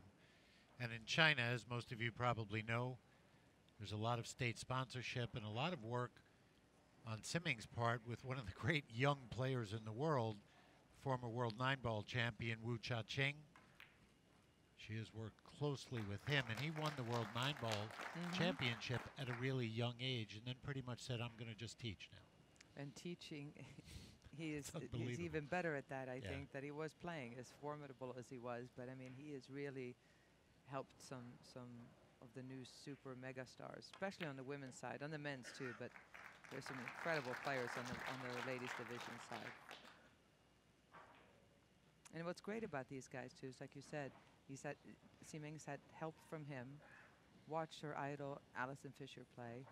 Started very, very young. So by 21 now, there's no part of Siming that doesn't think that there's no reason why she shouldn't be playing men or women. This is her world.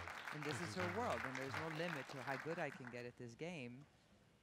Again, at 21 years old, you know, I know a lot of pros that started their career at 21. So,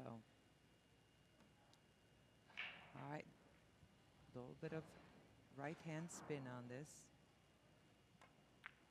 Come out for the 7, smooth, but she was too smooth. Came up short a little bit. Shouldn't be a problem though. Stretched out over the table. See how she handles it. Looks like she's drawing it, but she could also go just easily 2 rails around the 9. It seems like that would be an easier shot, especially when you were using a bridge or if you stretched out. Instead of drawing this way, just go ahead and punch it and come around 2 cushions. That's a good move, getting that bridge. You know that line where it's almost but not quite, do Too I, far. don't I? Always feel like you have much All right, more she of did good there. Nice shot. much more of a chance of missing a shot really stretched out over the table than you do with a bridge. And Absolutely. there it is. Easy work at the end of rack number 2 for Siming Chen, and a quick 2-0 lead in this second set over Jasmine Ouschan. Already with the first set, Siming trying to move to the final. Losing in the semifinals last year of the Masters. Really took people by surprise here with her performance last year. Everybody at the beginning kept going, who is this player that's beating all these top players here? They didn't understand that Siming had a great, great record over in Asia already. I think they know who she is now. I would hope they do. And there's more where that came from. It's like I said, there's a whole slew of fantastic Asian players, especially Chinese players, but also from the Philippines, Korea. Ga-Young Kim is a pretty excellent example of that, but it's just really exploded over there. First big win came in 2010 in the China Open. Huge event. She won the Philippine Open in 2011. And let me tell you, those are big, big, tough titles to win, especially as a teenager at the time. Here's Jasmine. Rack number 3 of the second set, needs to make something happen.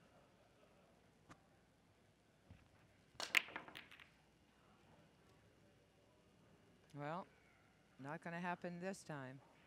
6 got out of the way just in time. With it looks like, yeah, Siming Chen has an open shot. 1 ball goes here. The only savior for Jasmine is that the 2 balls clear on the other side of the table, and with that straight angle, it's going to be tricky to get down there.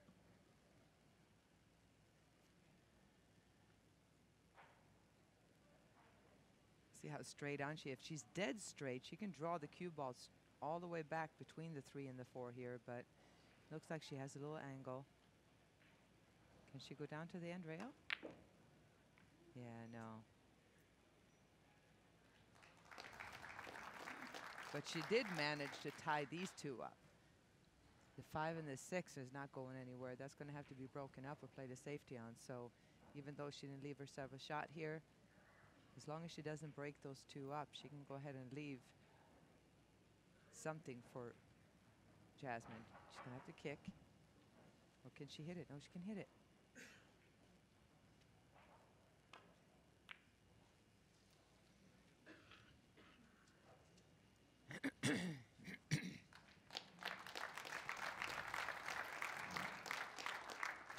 Again, a kick shot for Jasmine.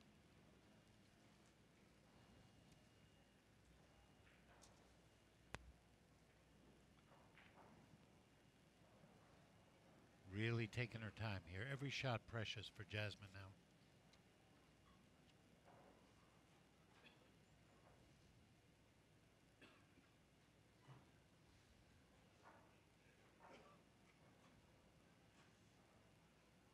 Hope to create something here. She does not want to mess with that 5-8. She does not want to mess with the 5-8, and she managed to avoid them. That was big. Good speed. That's a cue ball on the end rail. Didn't leave a shot for Simeng. We're going to see if she can get a safety here. These two balls are pretty large.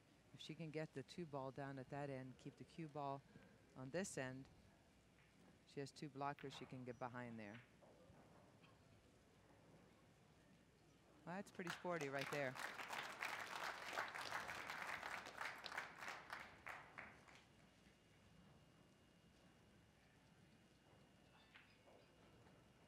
Back and forth we go here in the 3rd rack of set number 2.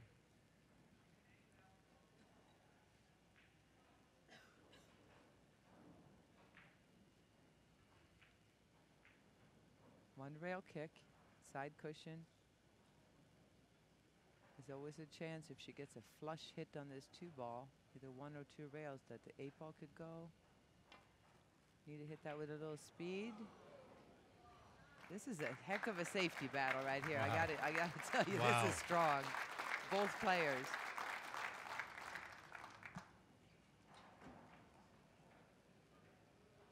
And you know, this is where obviously there's different points in a match, but the mental toughness right now, especially for Jasmine, she's down by a set, she's down 2 racks in this set, to really, really focus hard, because this is so critical for her. Absolutely. Simeng has a little bit of room to work.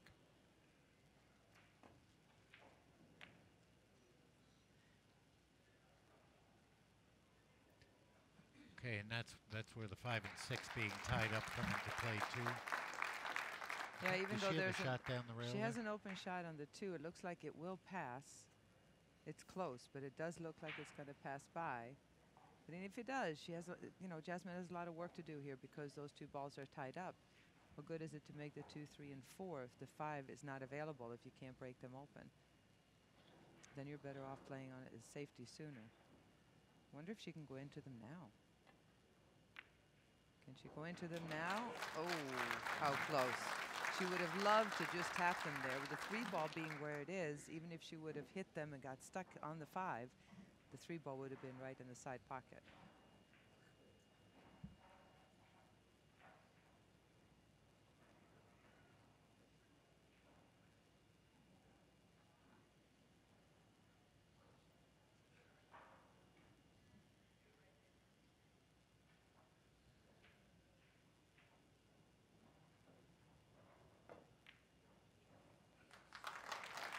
All right. Ooh, wait a minute. I know what I would do here. And what's that? I know what I would do here. I'd be working on that 9 ball.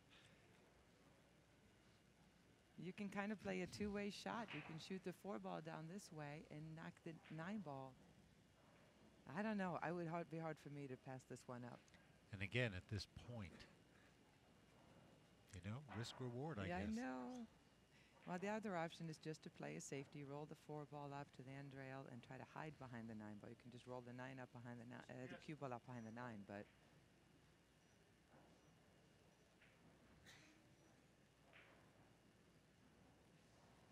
she's taking her extension, a little extra time to think about this.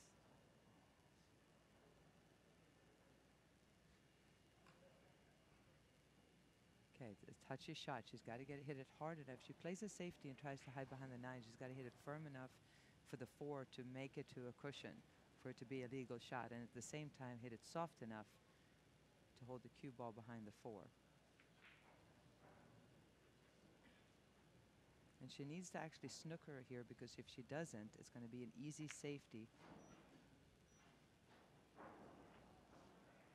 Well, that was pretty good. That was a good shot. It was a smart shot. However, it's a pretty easy kick safety for Simeng here. Just find your spot on the end cushion, come down, get a solid hit, and you hit it softly where you can get the 4 out of there and leave the cue ball behind the 5 and 6.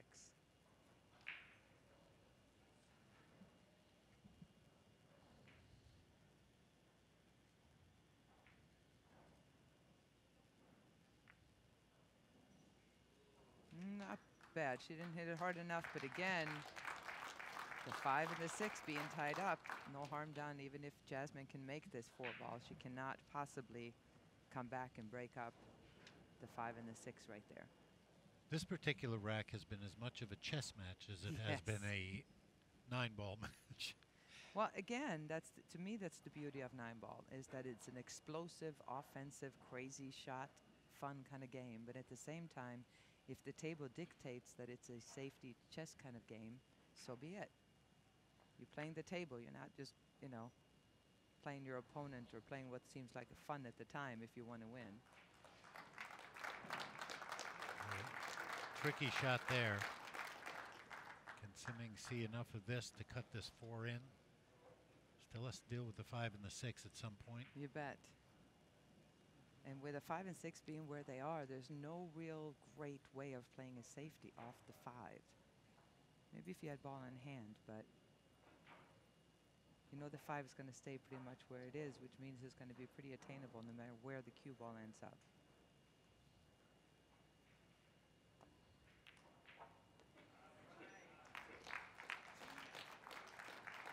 Well, there's always the bank shot, Mitch. She got a little farther than she wanted for a bank, but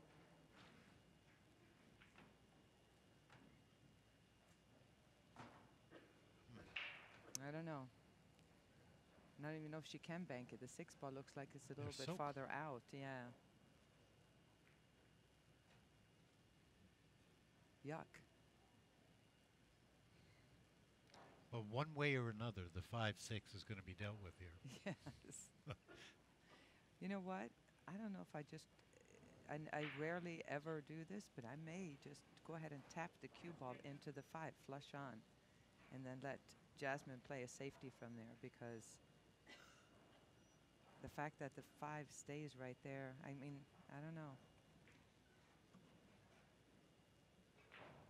Took her extension, so she's got a little bit of extra time. You see our tournament director and referee Steve Tipton standing there. He'll be on it.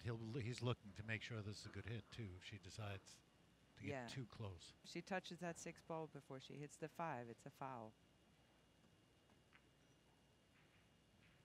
Well, if she could get behind this 9 ball, that's a pretty special shot. I think she did. Good I don't think she can make it. I'll tell you, that's some kind of touch, boy. A lot of touch and a smidgen of luck. It took 1 extra turn. Real thin hit here.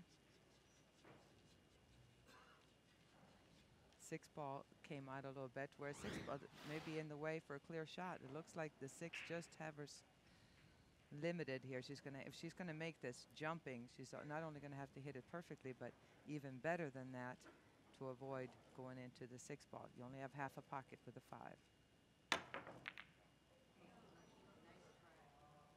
And it looks like Simming back to the table again.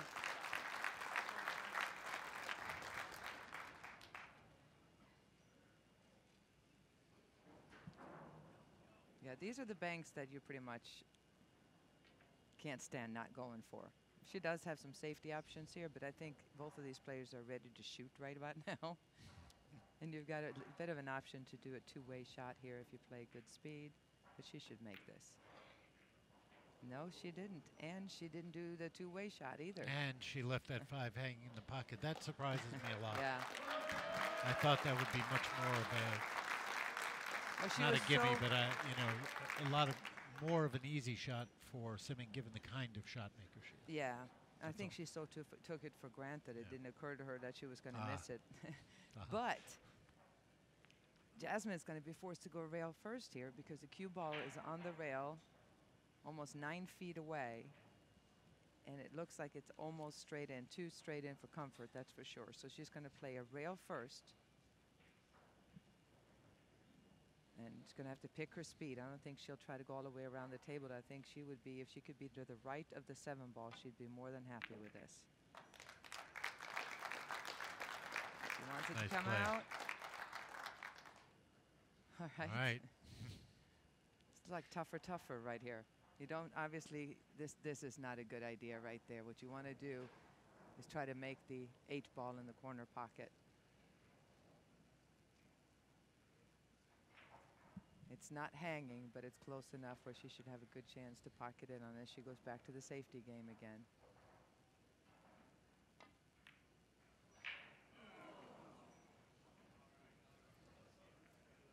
All right, she got away with one here. I don't think Ximeng has a shot at this 6, does she?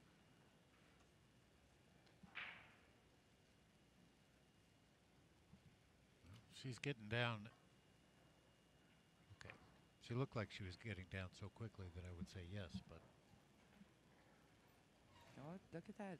I think she might. She's aiming like she's cutting it in. No.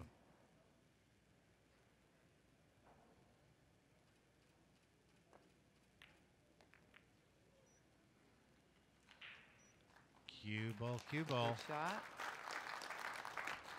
And she's got the shot on the 7 ball now in the side pocket.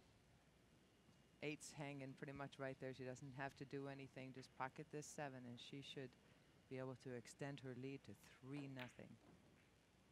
Oh, unless you do that. Oh, wow. That was crazy. She didn't have to do anything to just shoot a stop shot. Total crazy shot as far, if you ask me. If you see here, she's almost straight in. She played it in the part of the pocket where there was a chance of scratching, and absolutely no reason for it with the 8 ball being where it was. So ball in hand for Jasmine and new life, to put it mildly.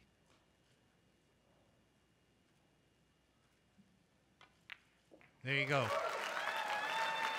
A shake of the head because she does not, again, believe that she got that opportunity. None of us expected Ximeng to miss that. To scratch on it was unbelievable. All right, a great second set. Jasmine within 1 here in Mount Pleasant.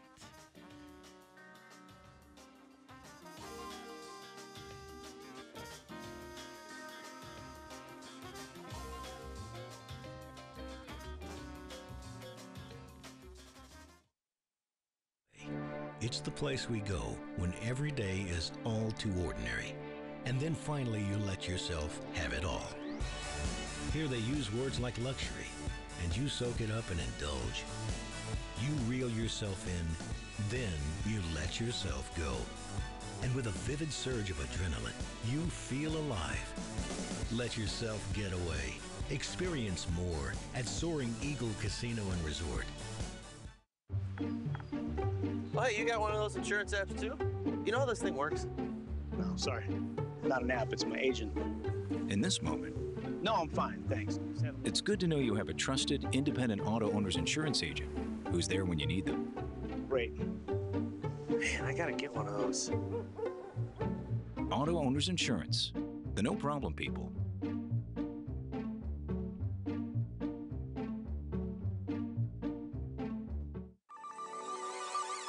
This championship is being played with the new Aramith tournament set.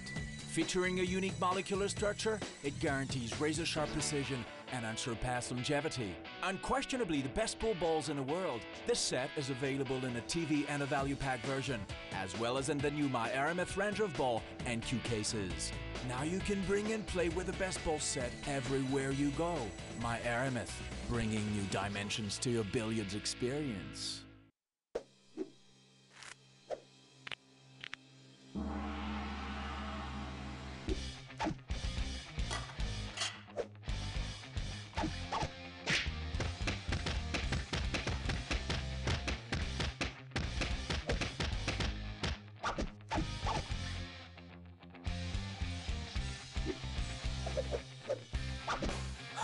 Delta 13, the true legend of Rex.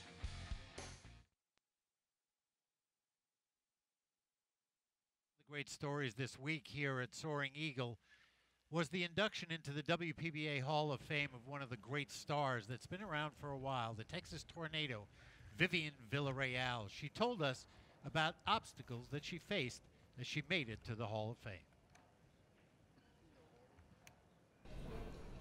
Oh my God, I've been through hell and back. You know, being on the tour for 23 years, it really is a dream come true. I've gone through a lot, through blood, sweat and tears. And, you know, on Wednesday it was a very emotional day for me, but I'm happy. I'm happy. It's finally, you know, I think I've worked hard for it. I've accomplished a lot, so it's everybody's dream to be in the Hall of Fame. And congratulations to Vivian on a well-deserved honor. We're all thrilled for her. As you look at Jasmine Ouschan, who just got rack 3 here in the second set on her side of the board, trailing Semifinal Chen by 1. Semifinal with the first set on her side of the column. And here's the break in rack number 4. 4 hangs in the corner. Nothing, but she did get a little bit fortunate here because the 3 balls blocked the catch to the 1. So the balls are wide open. The key is now who's going to get to that 1 ball first. She's going to be pushing out.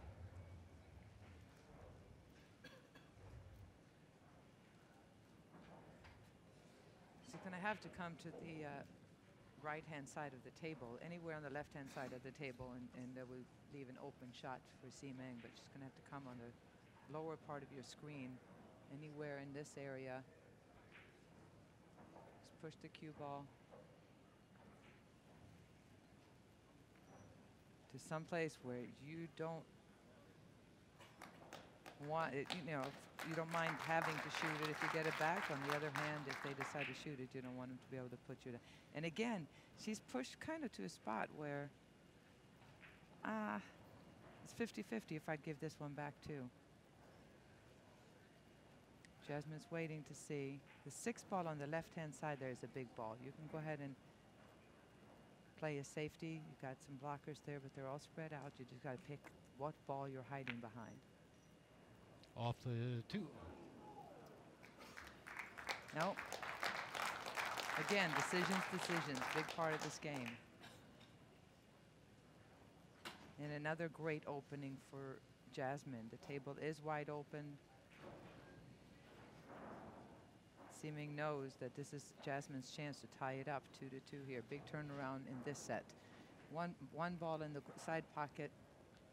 Draw the cue ball back for the 2 in the same pocket. She has left herself. That was not a good shot. Obviously, she made the 1 ball, but she did not get anywhere near the angle on the 2 she wanted. She wanted to be pretty much straight in or on the other side of it. Plus, she has to contend with this 7 ball now. You don't want to go into any balls unless you have to. So hopefully, for her sake, she can go around the 8 and 9.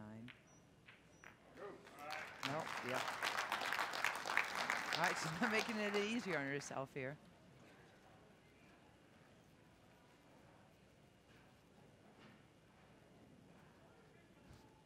Here's what you have to let your stroke out. Soft, smooth follow through on this. Making the 3 ball in the left corner and drawing the cue ball over to the right side. Almost on the rail. Just park it on the cushion like that.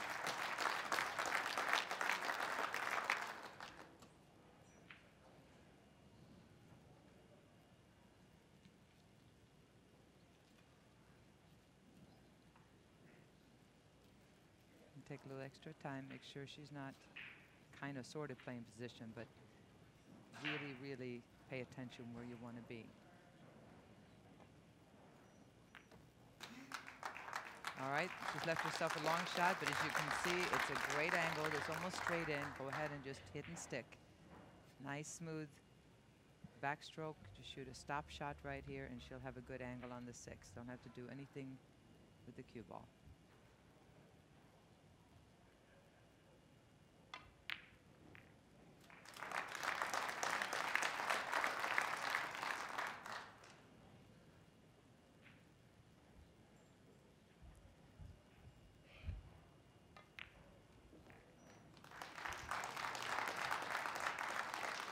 Angle on the 7 to come across for the 8.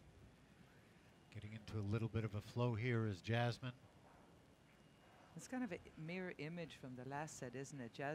Jasmine had a chance to really take charge of that match, go ahead 4-0. Instead, it became 3-1, and it was a new ball game. And here, it was Ximeng's chance to have a chance to go ahead 3-0. when she missed That's 7. that 7 ball, Yep, and that's there you have it. scratched, yep.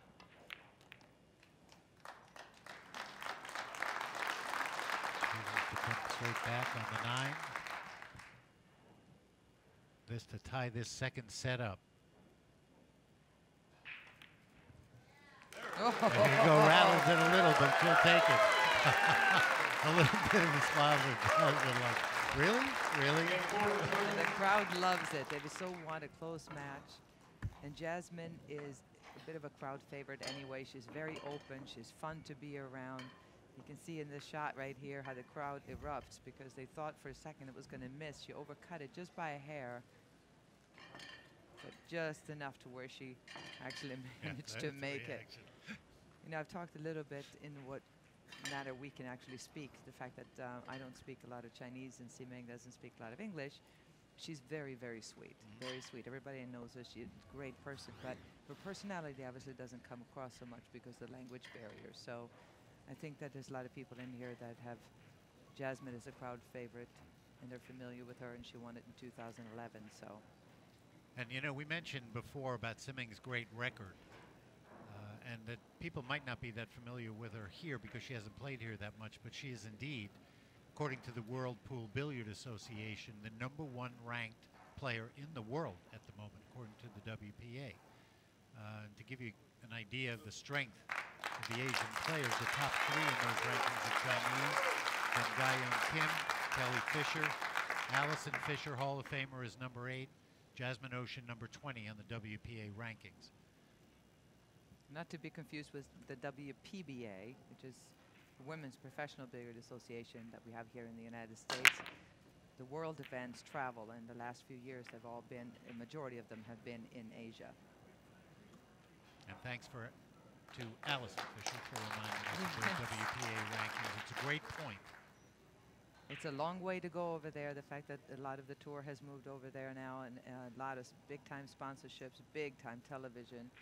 And when you have about, what, 3 billion people to choose from, there's a lot of hundreds of millions watching billiards on television. So it's really been a lucrative thing for players over there. So nothing on the break for Jasmine here in rack #5, tied at 2 in this second set. Jasmine needs to win to get to a sudden death rack. If Simeng wins this second set, then she will move to the final. And that was careless, careless, careless right there. She had 3 balls to hide behind. The 2, the 7, the 6 were right there, and instead she left a wide open shot for Jasmine, who's already on a roll and couldn't wait to get back to the table again. She's looking right now, the 2 ball, where it goes. The 2-7 is not something you want to deal with as a combination, so she's trying to pick a pocket where she can then easily get to the 2 and still leave herself with a shot for the 3 ball. That's pretty good right there. Perfect speed.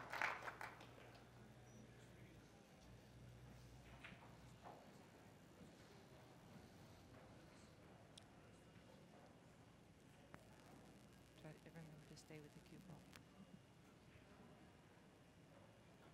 All right, just a stop shot here. She can draw back a little bit if she doesn't want to deal with being jacked up over the 7. She can punch it forward a hair. That's what she decided to do. Now she has a great angle to just kind of make that 3 and drag the cue ball. A little bit of low left down. All that is speed. Figure out what angle she wants to get from the 4 to the 5. And the only other thing left, Mitch, to worry about is the 6 ball.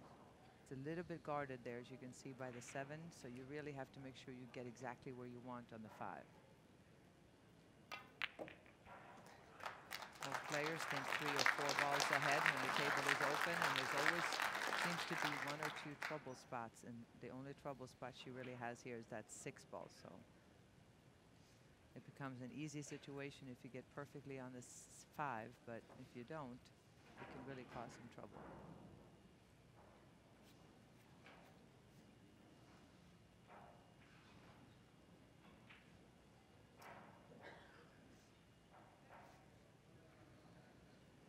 Again, Jasmine really trying to make up her mind here.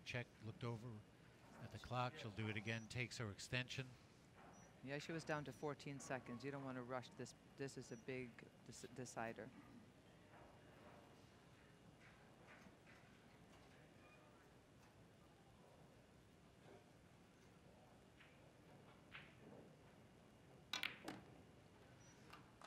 that's too hard. She knew it as soon Way as she too hit it. firm. Now what do you do?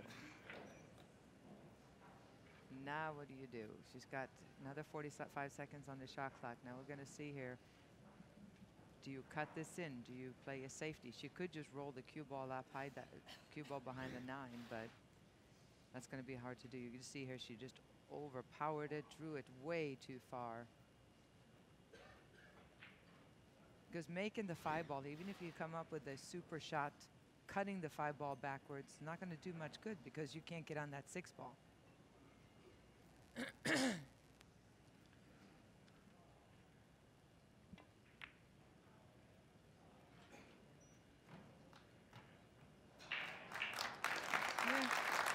No harm done.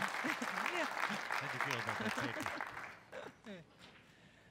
Those of you who might be tuning in to see semifinal number 2, which was scheduled for 3 p.m. Eastern, we will get to that immediately following the conclusion of this great first semifinal match between Siming Chen and Jasmine Ouschan. Ga-Young Kim, 2-time consecutive and defending champion here at the Masters, will play Karen Kaur, looking for her first Masters championship in a Hall of Fame career. Should be a great match to see who will be our Masters champion here at Soaring Eagle for 2015.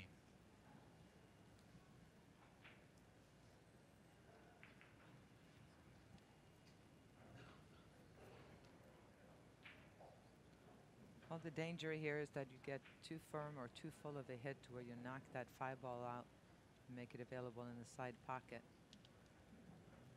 I'm going to just tap it, leave it there on the 8 a little bit. Oh, and she went all the way to, she tried a super tough shot there. Super, super tough shot. She literally tried to get behind the 6 and the 7. Again, trying to control both balls is very difficult. She did get away with it a little bit, though, because if Jasmine tries to cut this 5 ball into the side pocket, it looks like a dead scratch. So.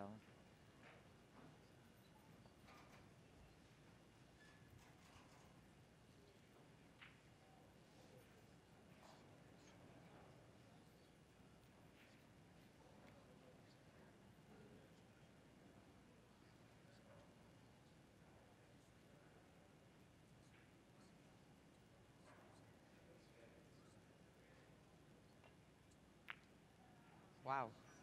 Wow. Wow. Didn't buy her much. She made a phenomenal cut shot, avoided the scratch, but she couldn't draw the cue ball back up towards the 6 because of the angle she had. Then she definitely would have scratched, but now she has just a sliver of the 6 ball to be able to hit here. Look at that. How that was beautiful, just pure, but now what? We're back to safety again. I think there's more safeties in this match than I've ever seen. It's pretty amazing, and a lot of times it's just how the balls shake out. Absolutely. Too, so. Doing what you have to do. The question is, again, execution. There's some distance and the 9. Wow, perfect. Wow, that touch there. Even if she wouldn't have gotten behind the 9 there, it was a great shot, but really parking that cue ball behind the 9 was just super.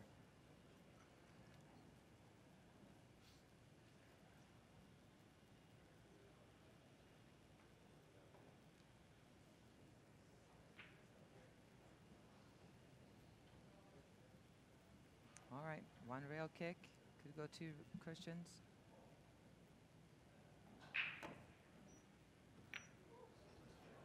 That's pretty good. That's a good hit. And she will leave a long shot on the 6 for Jasmine. That's what Jasmine wanted, was a shot.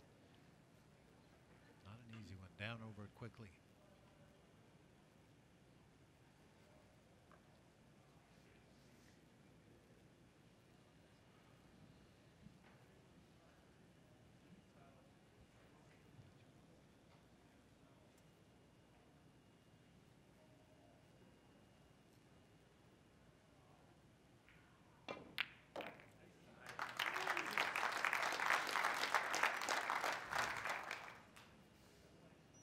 Stroke.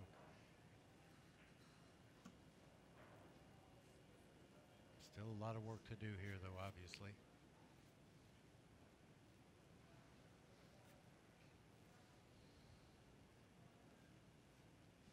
Well, it looks here to me that if she plays it in the right-hand pocket, it looks like she's doing that low right. You got to really smooth stroke it. Smooth stroke it, and she did. Beautiful. So 2 strokes in a row, one a power stroke, and that great touch by Jasmine there. 2 balls left to jump into the lead with 3 racks in a row here in the second set. Here goes the 8.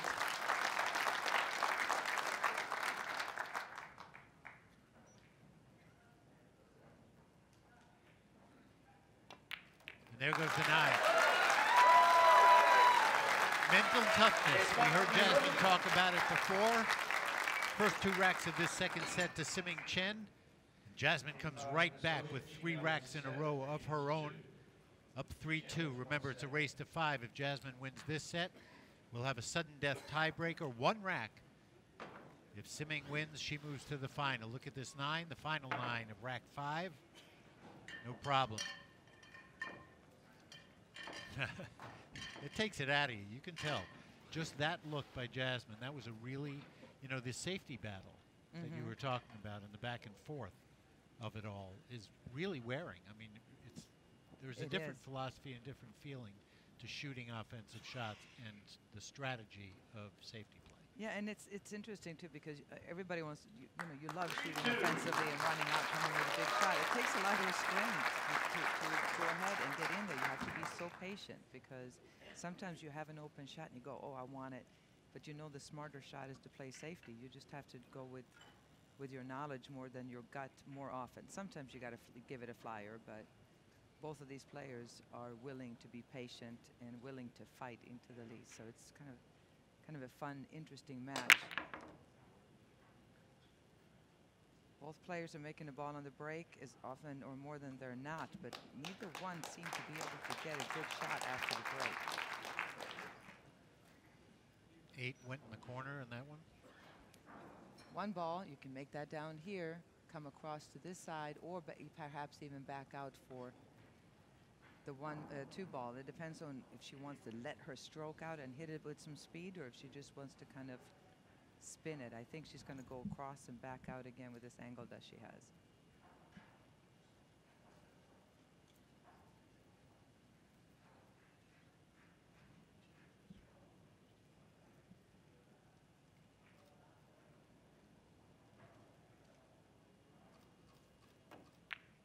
Nope, overcut it. Overcut it, and Jasmine flew out of her chair, but unfortunately for Jasmine, the 7 has that pocket blocked. So she's going to be looking at a safety. 7, 4, and 9 down there are big blockers. She can go ahead and maybe thin it. She's got to cut into the side pocket, but she's going to have to really let the cue ball go. So Jasmine's going to have to plan where it's going to go here if she decides to go into the side pocket. 2 rails.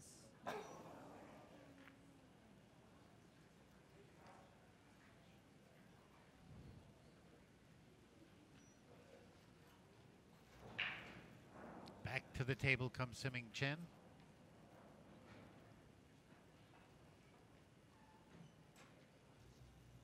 Well, with all that traffic, I would say just tapping it in here is probably the best idea, but that means you're going to have to play the 2 ball with quite a bit of reverse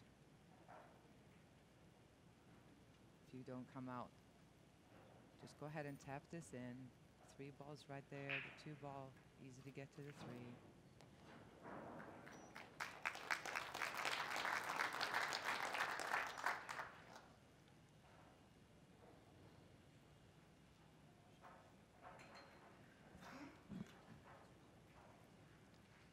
Just follow this up. So you spun this in a little bit, held the cue ball there for the 2, so she has a good angle now. Just make this 2 ball, drift down to the end rail and back out. And the tough part about this rack is now history.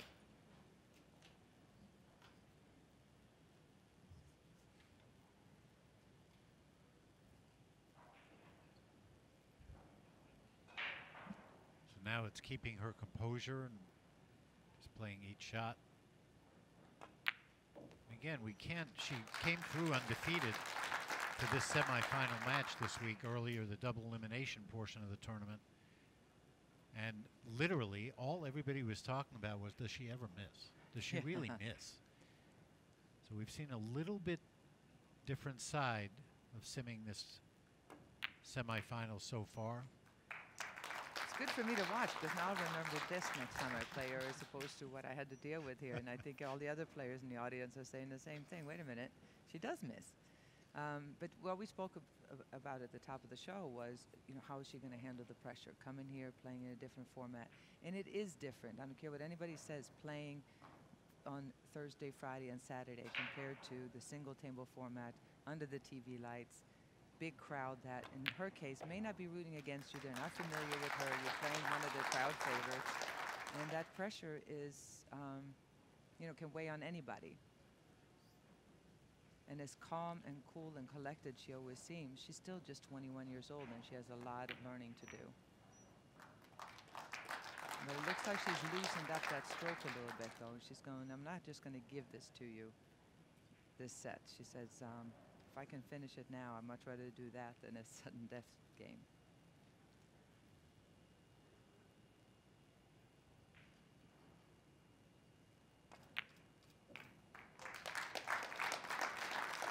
This 9 to tie up the second set.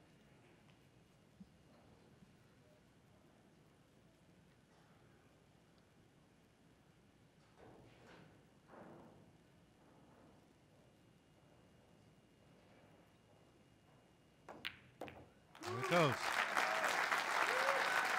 Well, back and forth we go in the second set. 6 racks played, 3 apiece.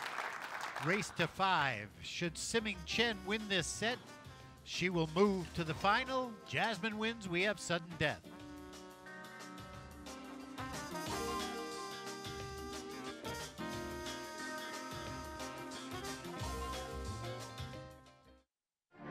The Getaway. It's the place we go when every day is all too ordinary. And then finally you let yourself have it all.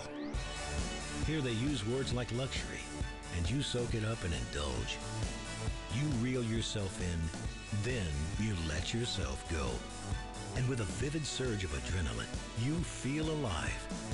Let yourself get away. Experience more at Soaring Eagle Casino and Resort. Diamond. They say diamonds are a girl's best friend. But in pool, diamonds are the player's best friend. And these diamonds are made in the USA.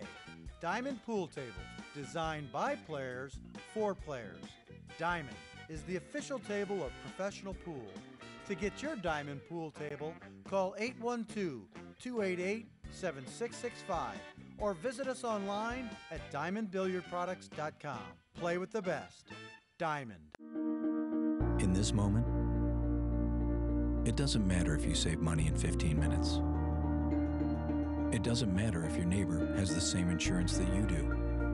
What matters right now is the quality of your independent insurance agent. Glad you're okay, Sarah. We'll take care of everything. And the company that stands behind them. Thanks so much for your help. No problem. Auto Owners Insurance.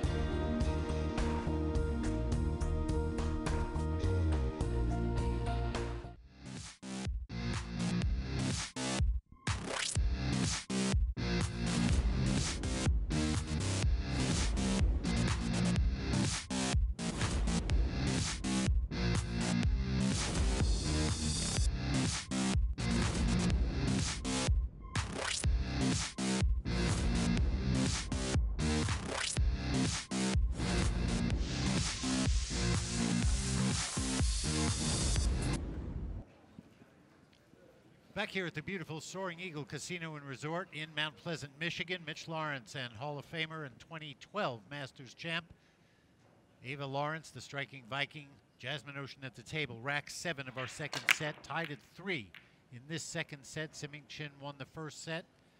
Jasmine Ouschan fighting to stay alive. A powerful break. She lost that cue ball, though. She didn't get as much power on it. It sounded good, but because she hit the side of the one ball, the cue ball, she let it go a little bit and failed to make a ball.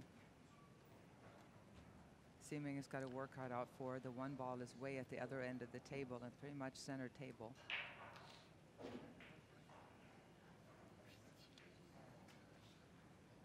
The one good shot she has, you can just kind of go ahead and cross, play the one ball down there and leave the cue ball down on this end of the table. You've got a lot of blockers, several balls there to hide behind. It's just a speed shot to get that one ball to one. Oh, she's going for it. Holy smokes. Look at that. Just as soon as you figured you thought you had a player figured out, they've been playing so many safeties here. When you had an opportunity to either go for it or play safe, they've been playing safety. It's like you said before, though, sometimes she's just going to go, okay, I'm tired of this. I guess so.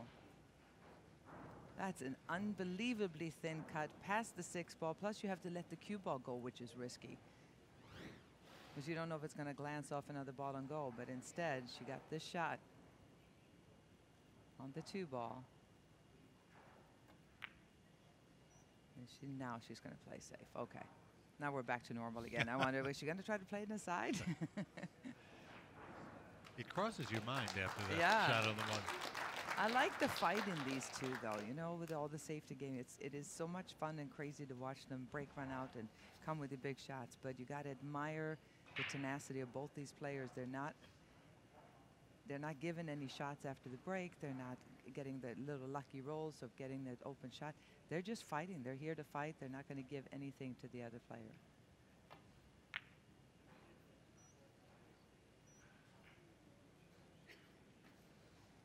There's nothing wrong with that one either. Good safety.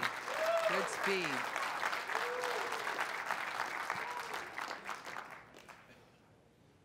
Now they're going to take a look and see if that 2 ball is frozen to the cushion. It does not appear to be. If it is, then after contact with the 2, you can see right there it is ever so close, but it's not frozen.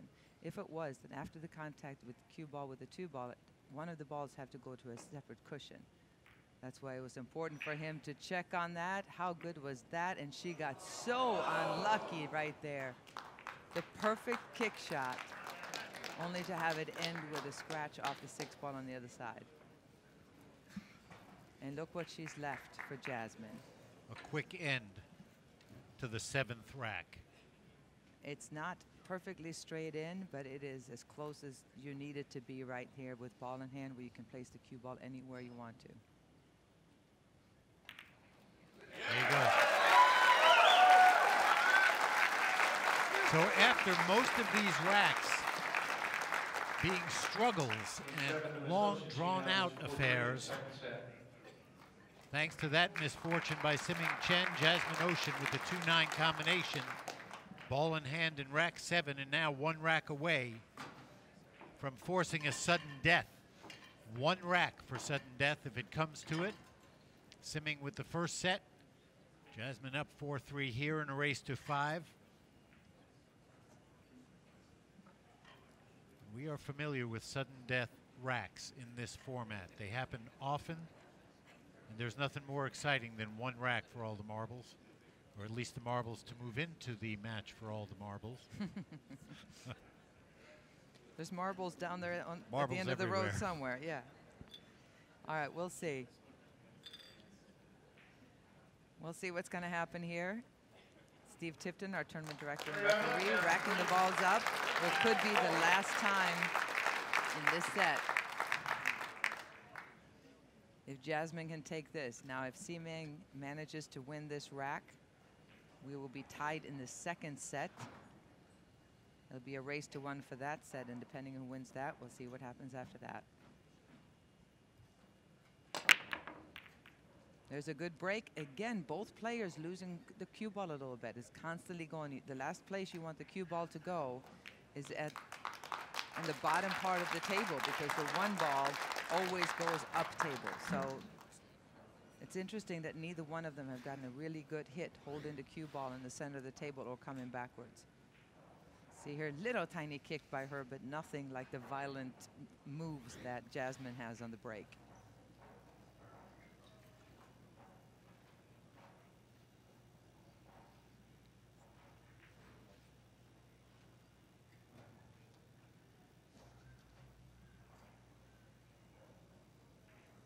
"17 seconds left on the shot clock. I have a feeling that Jasmine's going to take her time out here. No reason to waste it. She is.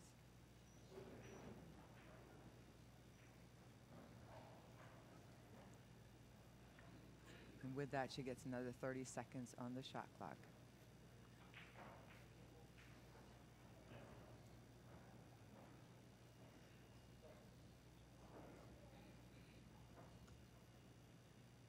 I would say she would play in a safety here, but lately. But who knows? Yeah. Get behind that She three. That's so good. Well, I tell you, we have seen some really spectacular That's safeties so so good. far. There's an opening here to kick one rail between the 2 and the 9. But it's not really the kick that you want. You're going to have to hit it short with some left spin. She wants to get solid hit on this. Try to make something happen.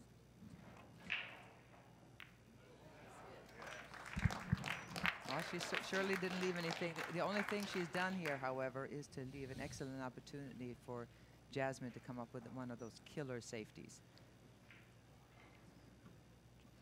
Freeze that cue ball behind the 5 and make it really tough for Simming to be able to get ball in hand.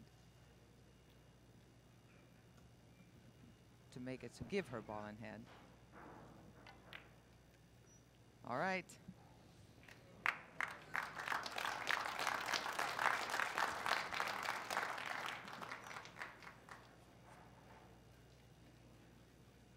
Tough kick here. This is truly a battle of wills right now between these two. Yeah. It is. No question. The natural angle here is pretty much cut off with a 7 to go one cushion this way.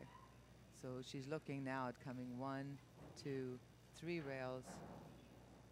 And I don't have to tell you how difficult that is when the cue ball is going to be traveling about 18 feet or 16 and a half feet.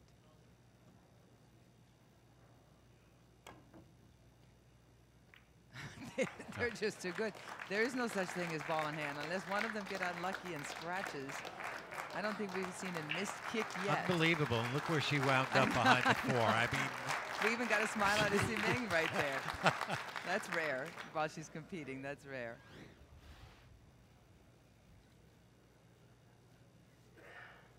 And she got a safety out of it. some great knowledge and trust in your instinct, because so much of that is feel too. I know there's a science behind it, but so much of it is feel. Oh, no speed. question. No question. So here we go. We're going to the air. Jasmine's going up top.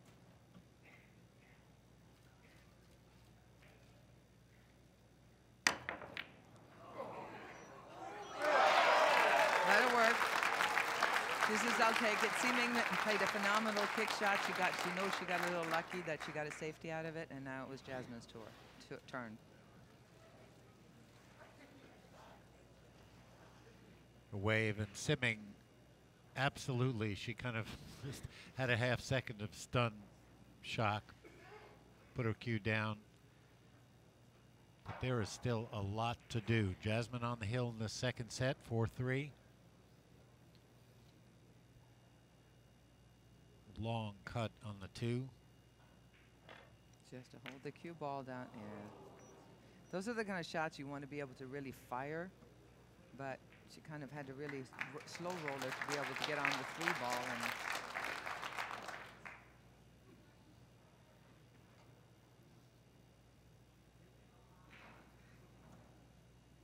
well, everything is pretty open.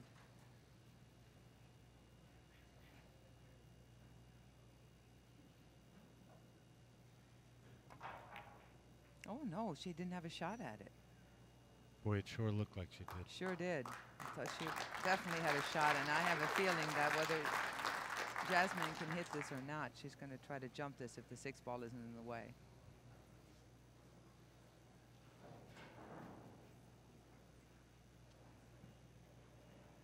There you can see it. She's definitely going to jump it. I think the tournament director is going to come over here and take a closer look at this, make sure that 6 ball doesn't get clipped first. It's a little ways away. It should be pretty clear if she makes a foul or not.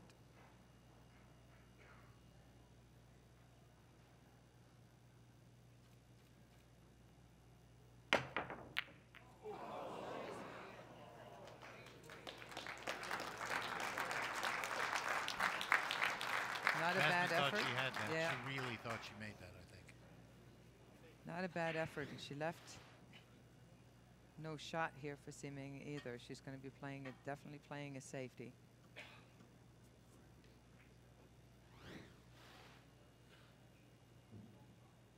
I can't imagine her cutting this in, but maybe no.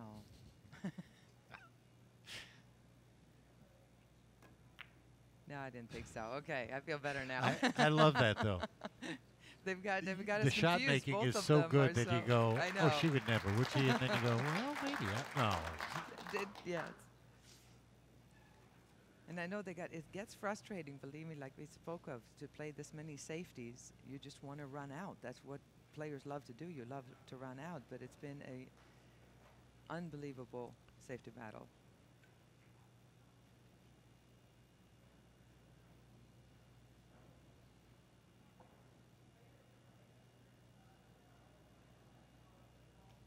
Well, she's going to go to two cushions here, or she's going to come straight into it. No, two rails. And this saga continues. There is an open shot on the 2-ball for Siming, but I tell you what, where the 3-on-7 landed, this pocket is now blocked, which means she has to get the cue ball moving. The problem is she's straight in on this 2-ball. If she has an angle, it's very slight, and she risks following straight in with the cue ball into the same pocket. So she's going to go rail first, perhaps. No. She have enough of an angle. Well, that was the risk. She tried to cheat the pocket a little bit and favor one side, and instead she hit it straight on, and that resulted in the scratch. And Jasmine is now poised to take the second set if she can run these balls.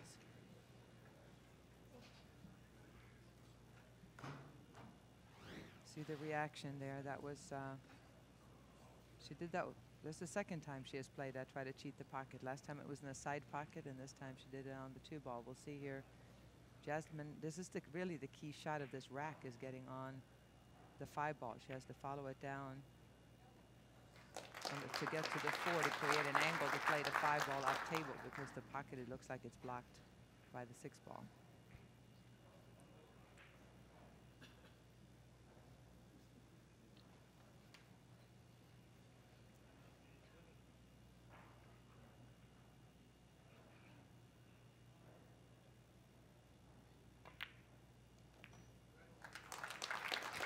Part of the challenge now, somebody like Jasmine, is you know you got to tie this set up.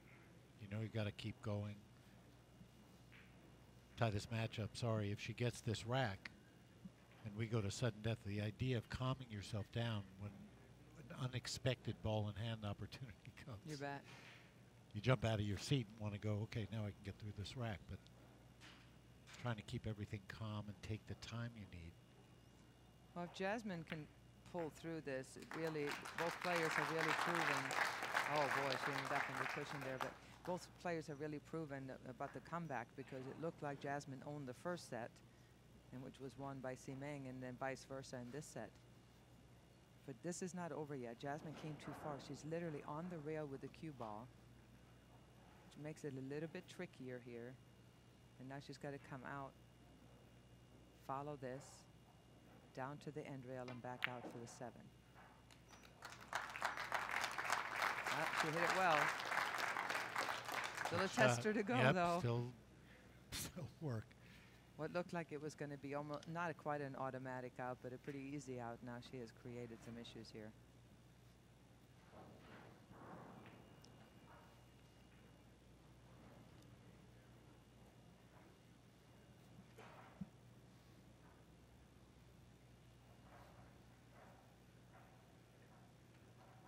She's going to go ahead and draw this so that she can let her stroke out a little bit. A lot of low left, spin it in. Don't have to slow down, though. Nothing wrong with that shot. She's got that long, powerful backstroke when she shoots long bridge. And when she lets it out, it's a thing of beauty. All right, 1 ball left for a sudden death semifinal here in Mount Pleasant.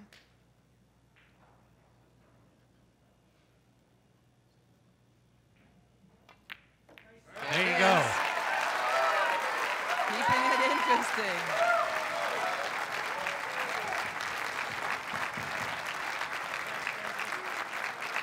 What a comeback there by Jasmine after seemingly giving away the first. That's why I love this format. It's the greatest format. It really is. And just knowing that you have to stay in it to get to this point. All right, one rack to see who will move to the final. And here is the sudden death rack tournament format. As I said, one rack, they'll lag for the break to see who has that opportunity. 45-second shot clock. There's 2 extensions for these players in this sudden death rack, and the winner will move to the final. Here we go. The crowd is fired up. Great sportswomanship. The shake of the hands between Jasmine and Simming. It looks like Jasmine is going to get the break ahead. It is Jasmine. All right, not that that means much. Usually for somebody like Jasmine, that means that I've got a probably 50 to 60% chance of winning. This particular match, the break has been pretty cruel to both players. First of all, they both have had a hard time controlling the cue ball. They keep letting it go, and it goes down to the bottom part of the table. But Jasmine has a scratch too that's kind of hanging over her head. So the question is, will she go all out and try to hit the perfect break, or will she make it a little bit safer, make sure she doesn't scratch or do anything stupid? Last year, Simming very familiar with sudden death. Last year, in the semifinals against Kelly Fisher, one rack of sudden death. Simming Chen broke, made 5 balls on the break, ran to the 9 and missed it. Oh. And Kelly Fisher wound up winning that match, moving into the final. So Simming very aware of the potential here.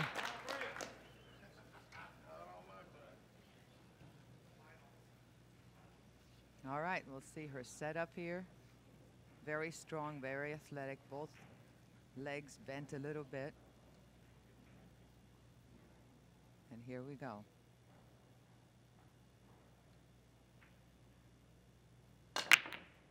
Perfect break, held the cue ball, 7 is going in.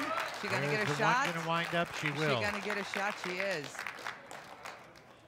All right. Okay. First blood, not the easiest of shot. The fact that the cue ball is right there and the 1 is on such angle that if the only way she's gonna get a shot here on the 2 ball is to either baby roll it, which is super tough, to let your stroke out and have it go straight, or jack up a little bit and draw the cue ball, and again makes the shot tougher because you're actually elevating the back of the cue.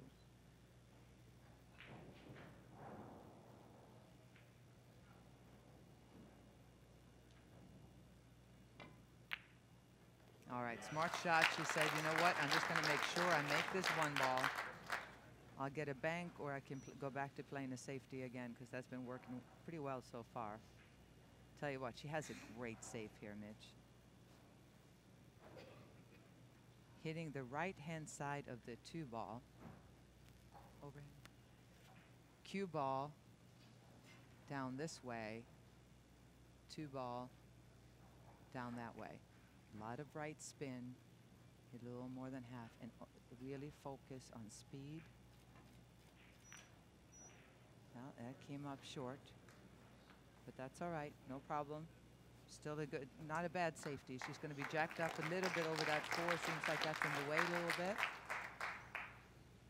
You can see that right there. She's got half the 4 ball in the way, so she can't really cue the way she wants to. Looked like she didn't put as much right on that as you were talking about. No, I wanted her to kind of really spin it and dig it in there, yeah. exactly. But she also had to make sure that the 2 ball didn't land in front of a pocket should she had failed. So it's still not a bad shot from where she was at. Just not as good as we've seen from these 2 as far as safety battles go. All right, she's got her cue raised a little bit. Just gonna play a safe behind the 9 ball. Tell you what, that could be a winning shot right there. Not a tough shot, but all the way to a great safety. So instead of leaving an open shot for Jasmine, she now has to hit this, because there are no issues on the table of major significance anyway. We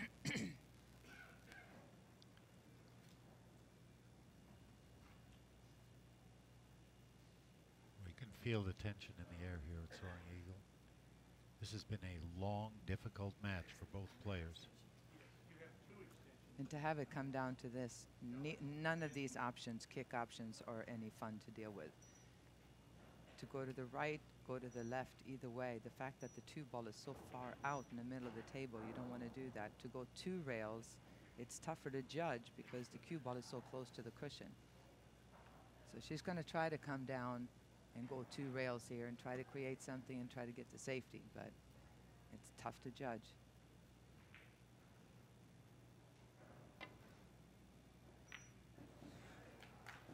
Wait a minute. This is unbelievable. If she gets a safety out of this, are you kidding me? How good are these two? We keep thinking we've seen the best of safeties. How good are these two? But under that pressure to come with this shot. Watch the speed control here. She hits it. Cue ball stays right there. 2 balls heading. And now here's the deal. There's a dead, almost dead, a very good opportunity at a 2-9 combination here. I don't know. I don't think she's tall enough. I know she's not tall enough to jump this, so that's not going to be an opportunity. She's looking at the kick to the side rail. If she goes this way, she's hoping to make that. That's a real long shot. I don't like her chances there, but at least there is a chance at the 9. If she comes down bottom cushion and back up, she's trying to figure out, is that anything but a sellout? She might get lucky and get to where the 4 ball's blocking the pocket from the 2, but well, I think she's going to give it a flyer. Here we go.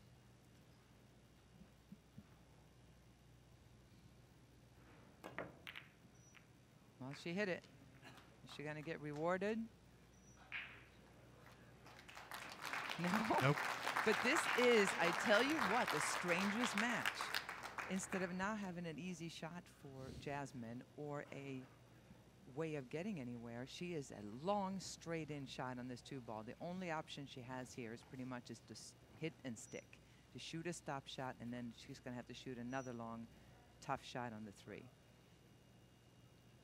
You see there's an opening there. As long as she doesn't drift the cue ball right or left. If she drifts it to the right, she's going to get snookered behind the 9. Has to be a pure hit. Nope. She drifted so much she got hidden behind an 8 ball even. Wow. Unbelievable.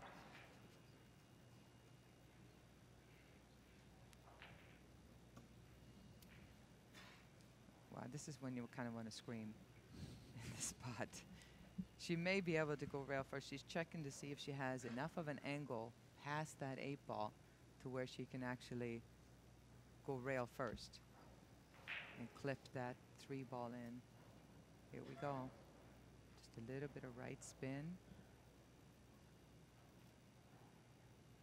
Even if she can't make it, she can clip it, but there's the 4 ball to stop it. Oh, she got lucky. Thank you very much is all you can say there. It looked like it was going to be an open table shot on the 3, and then last second the 3 ball got kicked. You can see it here. Good shot. That 4 ball stopped the cue ball. It looked like it's going to be easy shot, and then the 4 comes back and hits the 3 as well. Merry Christmas. 2 apologies and a hand on the head. I think it's very appropriate the way this match has been going. It's anyway. the game. It's it is.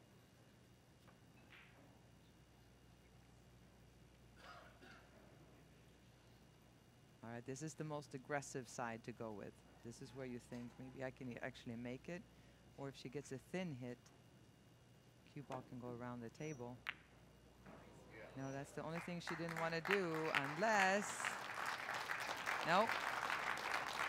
All right, Jasmine, this is as good as it's going to get in this match. There is no such thing as a easy out or straight in shot to start a run with. You better be able to come with this kind of a shot.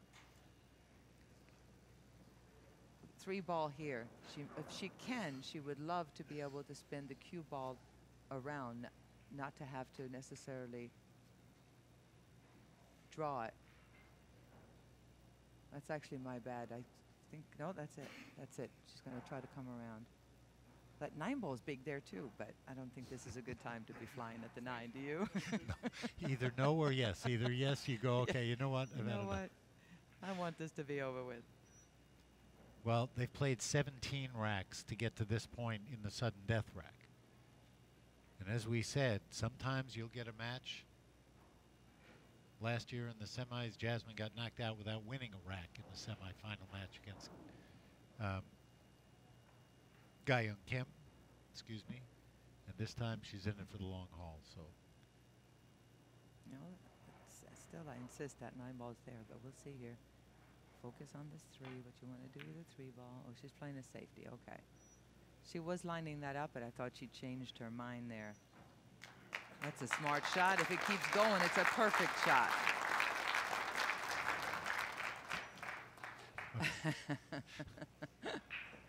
All right. Looks like she may have to kick. Yeah, absolutely.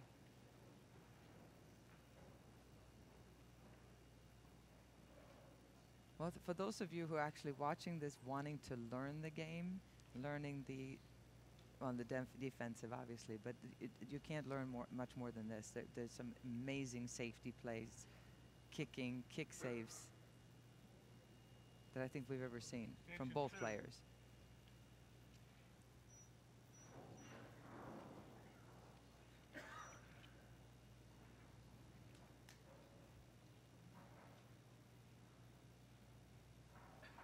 I just admire how both of them are so 100% willing to fight. Neither one of them have played the best game of their life. They've made some mistakes and made some misses, but neither one of them have checked out at all. They keep fighting as hard as you possibly can. Now this hit for, oh, here we go again. Here we go again. That depends. She wants it to stop. Jasmine will have a shot at that 3. I think she has a shot at that 3 ball, absolutely. She will definitely have a rail first, but it does look like she can just barely get by there. And if she can, the 4 ball can be made in any of the 6 pockets, really. You don't have to, except for this pocket down right here.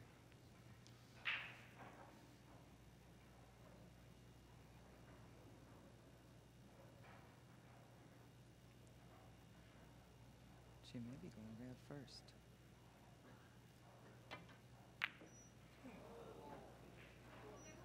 Oh boy.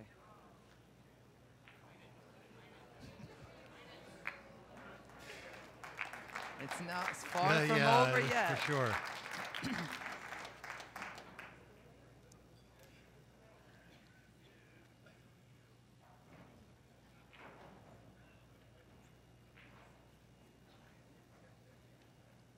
I'll tell you, both players and the crowd are going to be emotionally drained after this first semifinal match. It's incredible. And we have another one coming up and then the final. We're all in this together, gang.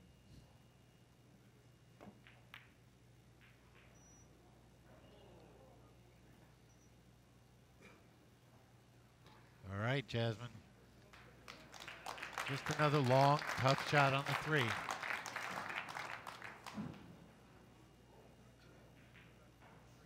And she's smiling, Yeah. you know. She's got to give Siming the respect and just in herself too. Just the fact that they're I've never seen it where there's nobody has ever left the other player really a shot. There's nothing to get started with.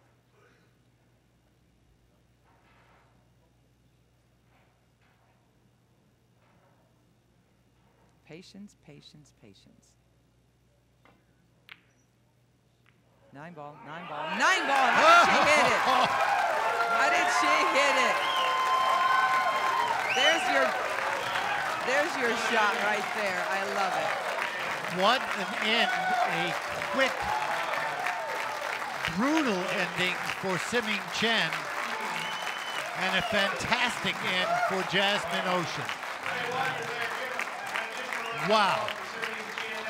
After having suggested the 9 ball a couple of times in this match, I know I tend to be a little more aggressive. I thought, no, this is not gonna. And she did that and had a backup plan as a save. I hate it, but I love it too. Wow. Here is another look for sure. There it goes. 3. Watch it, watch it, watch it. You think she was engaged all the way? Look at this. Unbelievable. Fantastic end to this terrific, terrific hard-fought first semifinal between Jasmine Ouschan and Semifinal Chen. We'll catch our breath. Get back to Mount Pleasant after this.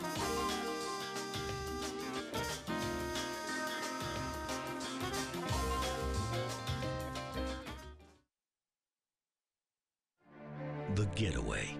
It's the place we go when every day is all too ordinary.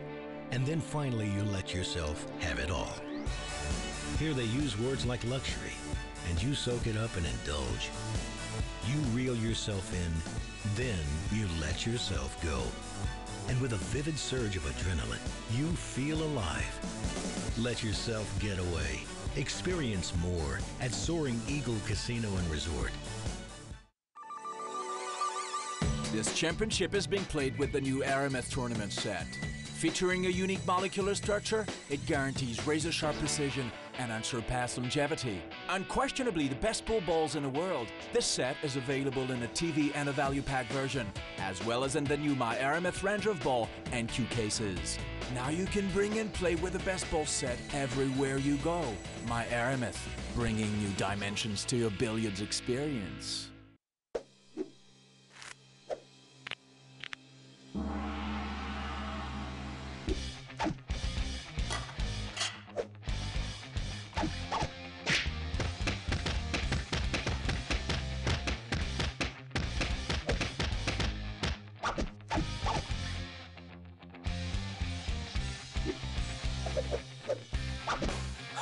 Delta 13, the true legend of Rex. Stay up to date with the women of the WPBA all year long on WPBA.com.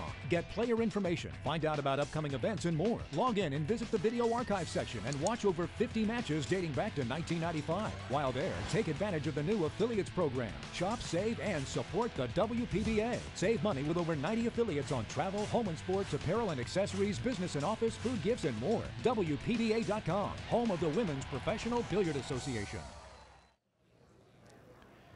Welcome back to Mount Pleasant and Soaring Eagle. A thrill of a first semifinal between Jasmine Ouschan and Semifinal Chen. A sudden death, long, hard-fought match between two great champions, and it turned out to be Jasmine Ouschan's time. This year, Semifinal Chen, she's got to be stunned. Let's take a look at our super shot of the match, brought to you by Predator. There was no doubt about it. This billiard off the 3, watch Jasmine. That 9 sends her to the final, an appreciative crowd for sure after what was a really, really great match if you love the game of 9-ball. Stick around. Our road to the final will be coming up, and we'll have the second semifinal between Karen Kaur and two-time and defending champion Ga Young Kim here from Soaring Eagle at the top of the hour. But boy, did we see it all. Great shot making, fantastic safety play, two gutsy champions trying to make it into the final, and a fantastic finishing shot. Jasmine Ouschan will move into the final. The 2011 Masters champion will try to get her second title.